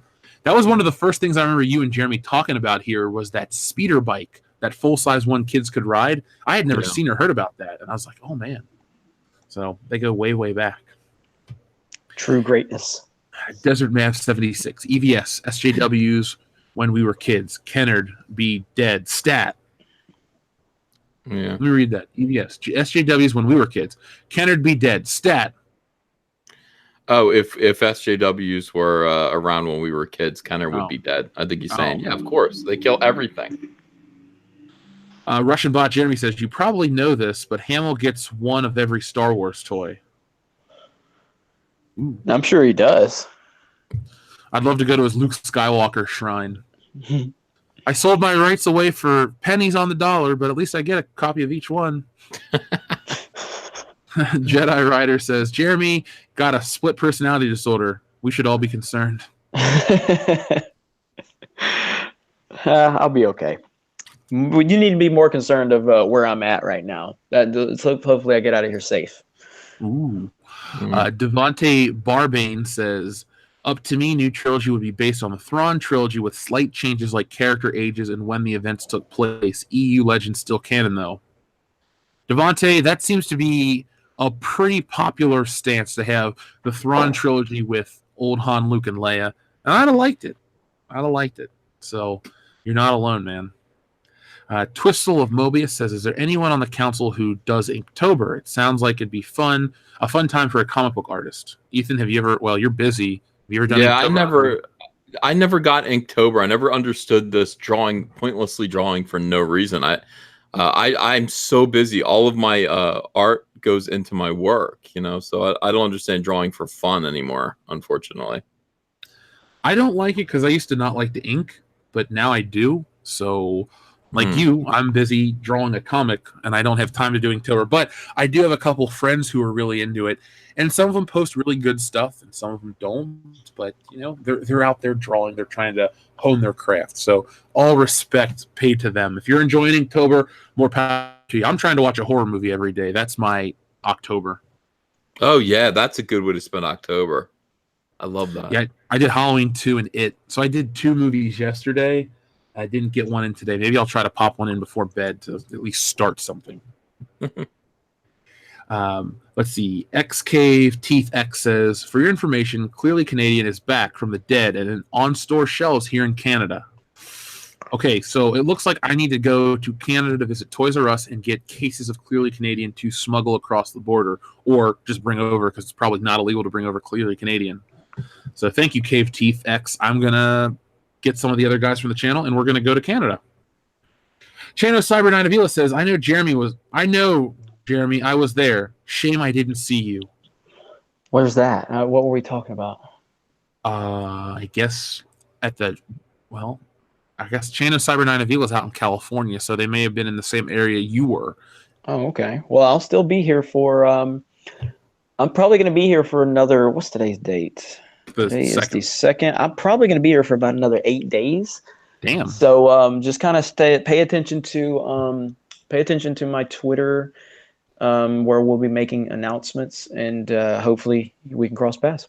Does that mean you'll eat an In-N-Out burger at least 24 more times? Fuck yeah. Sorry, I'm trying not to cuss on the council, but yes. Dude, it's so good. It's so good. It's worth moving out here. I may just move out here for In-N-Out burger. It's so good. Oh. I'll be your neighbor. I'll just get one really big plot of land and we'll broadcast and we'll just eat burgers and make YouTube content. That sounds like the greatest future possible. Nothing can top that. And if you're out there thinking, are these burgers that good? Yes, they are good. They are unbelievable. It's unbelievable. The meat's never frozen, and they bake the bread on the premises or something like that. But I mean, it is excellent. Everything's fresh. It's late and I'm hungry, and that sounds so good right now. I'm about to hang up from the High Council and go get a burger. Shut up. You have the choice. I'm in Ohio, dude. I can go to Wendy's. Yay. Now, hey, and everyone. I'm a big fan of Five Guys. Five Guys is in Pensacola. It's not as the gap between Five Guys and In-N-Out isn't that big, but I slightly prefer In-N-Out. There's just something about these burgers, man. They're just incredible. So, but I love Five Guys as well. Oh, dude, I'll go out and say In-N-Out doesn't even compare, or Five Guys doesn't even compare to In-N-Out Burger. I live by multiple Five Guys. They're nice. You get a ton of French fries in your bag, but to me, the buns are always soggy, and there's something about their toppings that just don't do it for me. In-N-Out Burger may have less options, but the quality just is second to none. Mm-hmm. And people keep telling me to try Fat Burger while I'm here, and some people said Fat Burger is better than In-N-Out, which I have a hard time believing that, but I will try a Fat Burger before I leave. Yeah. Tell me how it is, too, because I think of that rap song, 2 a.m, got the Fat Burger. I've never seen it in real life. Yeah, I'll check it out. Immortal Coil says, Jer Bear, what is your preferred nomenclature for the lack of named members of the so-called council? What's that now? Jer Bear, what is your preferred nomenclature for the lack of named members of this so-called council? I don't even understand the question. I guess since you have so many names and Ethan and I are just Ethan and I, how do you feel that you have all the names and we don't? Well, I mean, Ethan's a famous comic artist, creator of Cyberfrog. Jeff has 1 million views, and he's got Good Morning Pop Culture, and he's got his solo Captain's Parody. So I just have a bunch of names. So I'm a little jealous of them both. So, but no, I think it's great. I think it's cool, and so I appreciate it. I really do. It's very flattering that so many people have picked up on so many of these personalities that have literally been invented by live streams. And none of it was pre-planned. It just kind of winged it. And you guys helped it create these personalities as much as I did. And yeah, it's pretty fun. So there is a plan in place once things settle down for me to where after we are lucky enough to possibly hit 100,000 subs in the future, I've talked to Ivan about he and I working on something where we edit together a bunch of my personalities for a little skit. So that discussion has taken place a few times with myself and Ivan. So in the works. I'm going to watch that as soon as it comes out. Many faces of Jeremy. Let's see. Here's an interesting question that's actually important. This comes from PJ If Fire and Ice. How could we as fans get a Fandom Menace t-shirt? Please, 2 hearts. Yeah, well, there are Fandom Menace right? t-shirts. Yeah, they're on Crypto Fashion, Crypto, CRYPTO, fashion.com. And look at ComicArtistProSecrets. We have a lot of great t-shirts like that you can order, and they're great quality too. So there you go, PJ Fire and Ice. I've seen them out there. People wear them. They send us pictures on Twitter. So join the community. Get one. Send some pictures in. 007 Cloud says, if we were all bots, then Disney might pick Panda, or might stick Pando on us. Ew. The future I don't want to live in. Gojirify says, Diane Lane is Sue Storm. Wow. Like back in the day. Yeah. Superman's mom can't play Sue Storm at this point. No. But she is still a MILF. I'll go out on record and say that. So she looks good in Judge Dredd, too. Chain of Cyber9 Avila says, I live 45 minutes north from your location, Jeremy, and In-N-Out is across the street from my house. I got the hookup. My friends work there. What? I'm there. I want to be there, too. Joe Maroney says, grew up poor. We had Eddie Murphy's Mama Burgers. Oh, I remember those with the chunks of green pepper in them and shit. Eddie Murphy was so fun. I do like Jack in a Box as well. So it's not In and Out by any means, but I do like Jack in a Box. We have 2 Jack in the Box locations by my house. Well, not by my house. One's about 30 miles away. The other one's about 15. But I went to the one, and the food was good. But man, the service was dog shit. On a Saturday morning, they had one person work, and they had a line out the door. So it was a one-time visit for me. 6 turning 4 burning says In-N-Out has cocaine. Oh, they got something. Yeah, man. They talked about it in the Big Lebowski. We're talking about it on the High Council. Maybe In-N-Out Burger could sponsor the High Council in 2020. I'm just saying. We'll clean up our act just to get sponsored in cheeseburgers. And I will stop. Fries. I will stop cursing completely, which I need to stop anyway on here. But I would stop cursing for sure if In-N-Out wanted to sponsor us. Oh man, the people still talk about this fucking food. Comrade Commodore says, as usual, listening tomorrow. Keep up what y'all doing. Or keep doing what y'all doing. Thank you, Comrade Commodore. We appreciate the support and the bicep. Kenneth LaRock says, Jeremy, you can call it me, myself, and Ivan. I thought of that. Yeah, that's brilliant. That's actually great. I don't know if you guys like Jeff. I don't know if you can click on it or Ethan right now. You can just watch the first 2 seconds. But there was this. We were doing the live stream. Myself and Anna, and they kept saying Ivan was in the trunk, and so they wanted Ivan to edit himself. Like take the live stream and edit himself, kind of making a banging noise, trying to get out of the trunk. So Ivan's video today on J.K. Rowling that he made for Geeks and Gamers, just watch the opening cut. Like he's passed out in a parking lot as it starts. And then he gets up, he's like, damn it, Jeremy, you threw me out of the trunk again. And then he gets on a buggy and starts riding it like he's going back home as a Mexican riding a buggy. It's fantastic. Because that's what Ivan does. I had no idea he was going to do that, though, but that's what he does. So Ivan's good people. What's the deal with J.K. Rowling? What'd she do? I'm not a Harry Potter person. This is exactly why I had Ivan. Yeah, I had Ivan cover the topic because he told me about it. And I said, dude, I don't know enough about Harry Potter to have a strong opinion on this.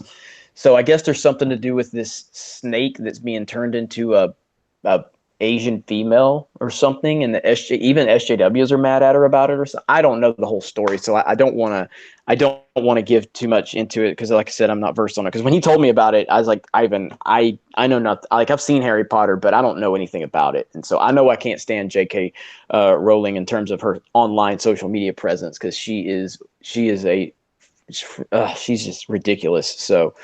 You would have to watch Ivan's video on my channel to get more context to it. I will. I'm not a Harry Potter, whatever they're called. Yeah, fan. I mean, I like the movies, and I do want to watch the entire series again so I can kind of understand it more. But it's just something I've never been big on. Great Loner says, imagine a 4x4 with animal-style fries and a Neapolitan shake. Oh, sounds delicious, man. Sounds good. Perth Comics says, Jeremy, you In-N-Out shill. You can be bought with burgers. You're damn right I can. You can buy me, and I will be the biggest In-N-Out shill ever. Bring it on. I'll no shame. No shame at all. Kevin Smith will make videos about us. I will be an In-N-Out shill for life. So... Thunder Robot says the FF enter a time warp and exit in the future MCU. I like that. I think that goes to jump off of what I was saying earlier. So they got to do something with the next phase of the MCU. It's not going to be Black Panther, Captain Marvel, and Loki that are going to carry these movies. It's got to be more than just that. Bagel Goose says In-N-Out is trash. All right. Well, somebody's just been banned, so let me go ahead and take care of that. So that's hate. That's hate speech. We do not allow hate speech.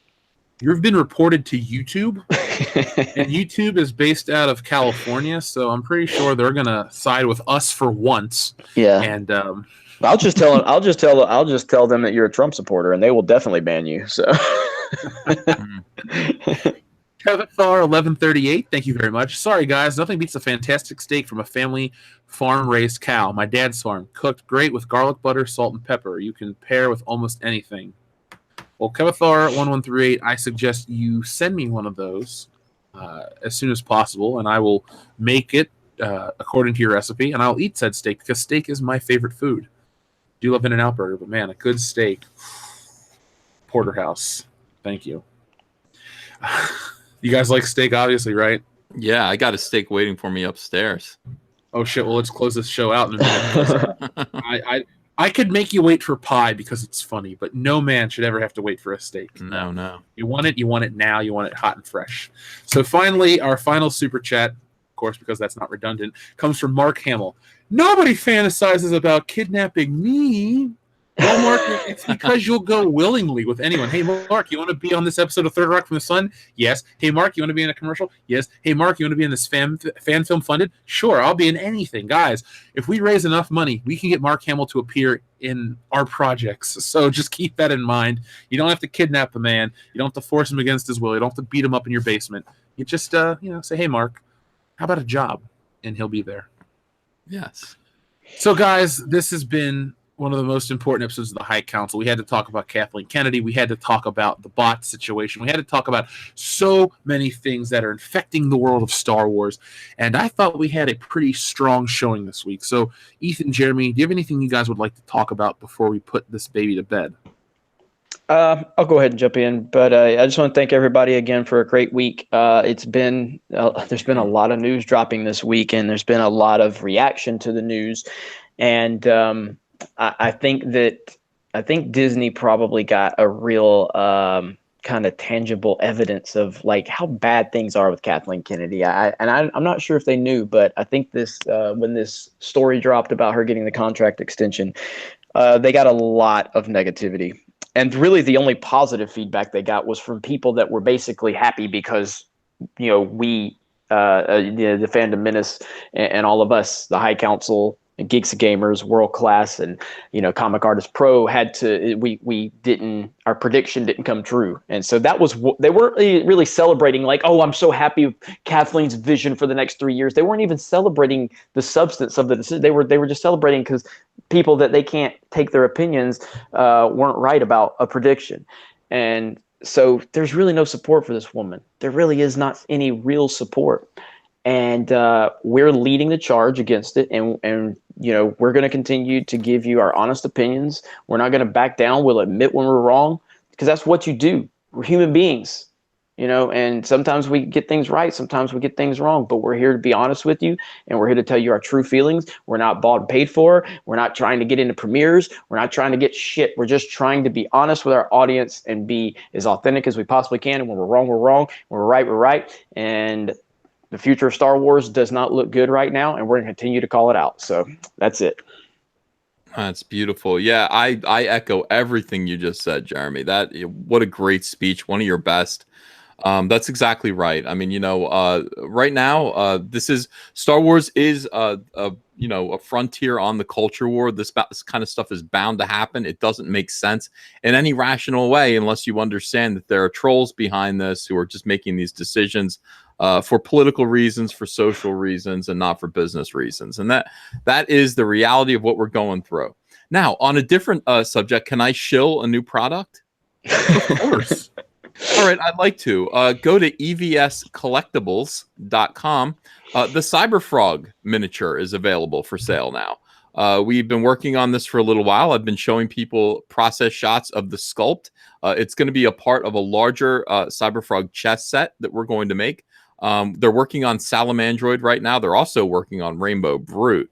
But yeah, you can now get the official Cyberfrog miniature by going to EVS Collectibles. Collectibles, COLLECTIBLES. And you can buy it on PayPal with the credit card. I think it's like $18. It is an absolutely beautiful sculpt. It will be shipping in December.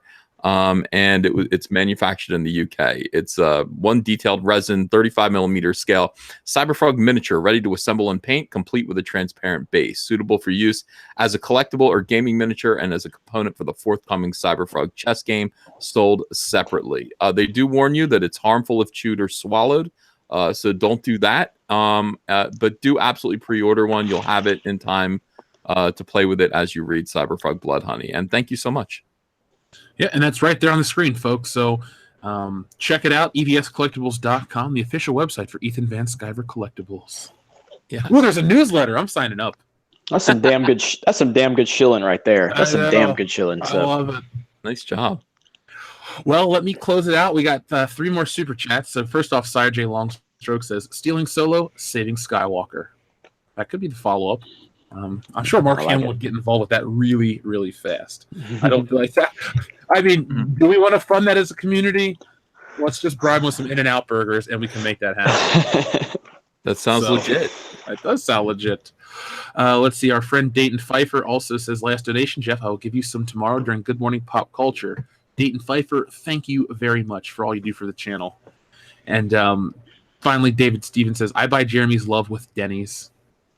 Nice. I love me some Denny's. I'm not getting a lot of love back on Denny's, and I know Jeff doesn't like it. Jeff, we don't have one by us. The last time I ate at Denny's was a terrible experience. It was in Florida. Okay. One of the first times I ever sent Jeff a message, or actually responded to Jeff before we ever talked really, and I was watching one of your videos, and you went after Denny's, just kind of like, I think it was during like the solo market. What was it? Was it solo marketing when they were doing a Denny's thing, and you were talking so bad about Denny's just for like a little, quick second. So I started the video on my channel, and like I said before we ever talked, and I said something like, I really like world-class bullshitters. They seem like great guys, but I've got a real problem with these guys right now. And I kind of went into this whole Denny's situation. And you guys, you never responded. And I didn't know at the time you didn't run your social media pages that much. And I sent a message to your Facebook. I'm like, dude, are you pissed at me? Like, I'm just fucking around, like, damn, Talk about it. So, it was good stuff, though. So Denny's was one of our first things that kind of got us doing an indirect response to each other on YouTube. So. Well, there's a Denny's out in one of the suburbs of Chicago. I'll take you and Ethan at 3 a.m, dinner or breakfast or whatever meal you want to call it. Fourth meal's on me. So there you go, Jeremy. That'll be that's me making up for not responding to you. I'll take you the nicest meal Denny's can provide you. Grand slams for everybody. Deal. Speaking of Grand Slams, guys, check out Stealing Solo, Captain's Parody. We are in the final 18 days of the campaign. We've reached our first stretch goal. We're on our way to our second one, so I'd like to thank everyone. $33,574 and change. It's going to be bigger than 32 pages, so be prepared for that. It's exciting, to get more bang for your buck. So that'll be out in February. I'll be giving you guys constant updates with more information and then like last 18 days. Finally, we have a super chat that is not that good of news. It comes from our friend Gina Goddard that says, check on Craig at Reviews for You. He's had a seizure and is in the hospital. Oh, wow. Yeah, so let me check out. Reviews for You, Craig. So guys, if he's on Twitter, if you guys could go, show him some love on Twitter, check him out to see if he's all right.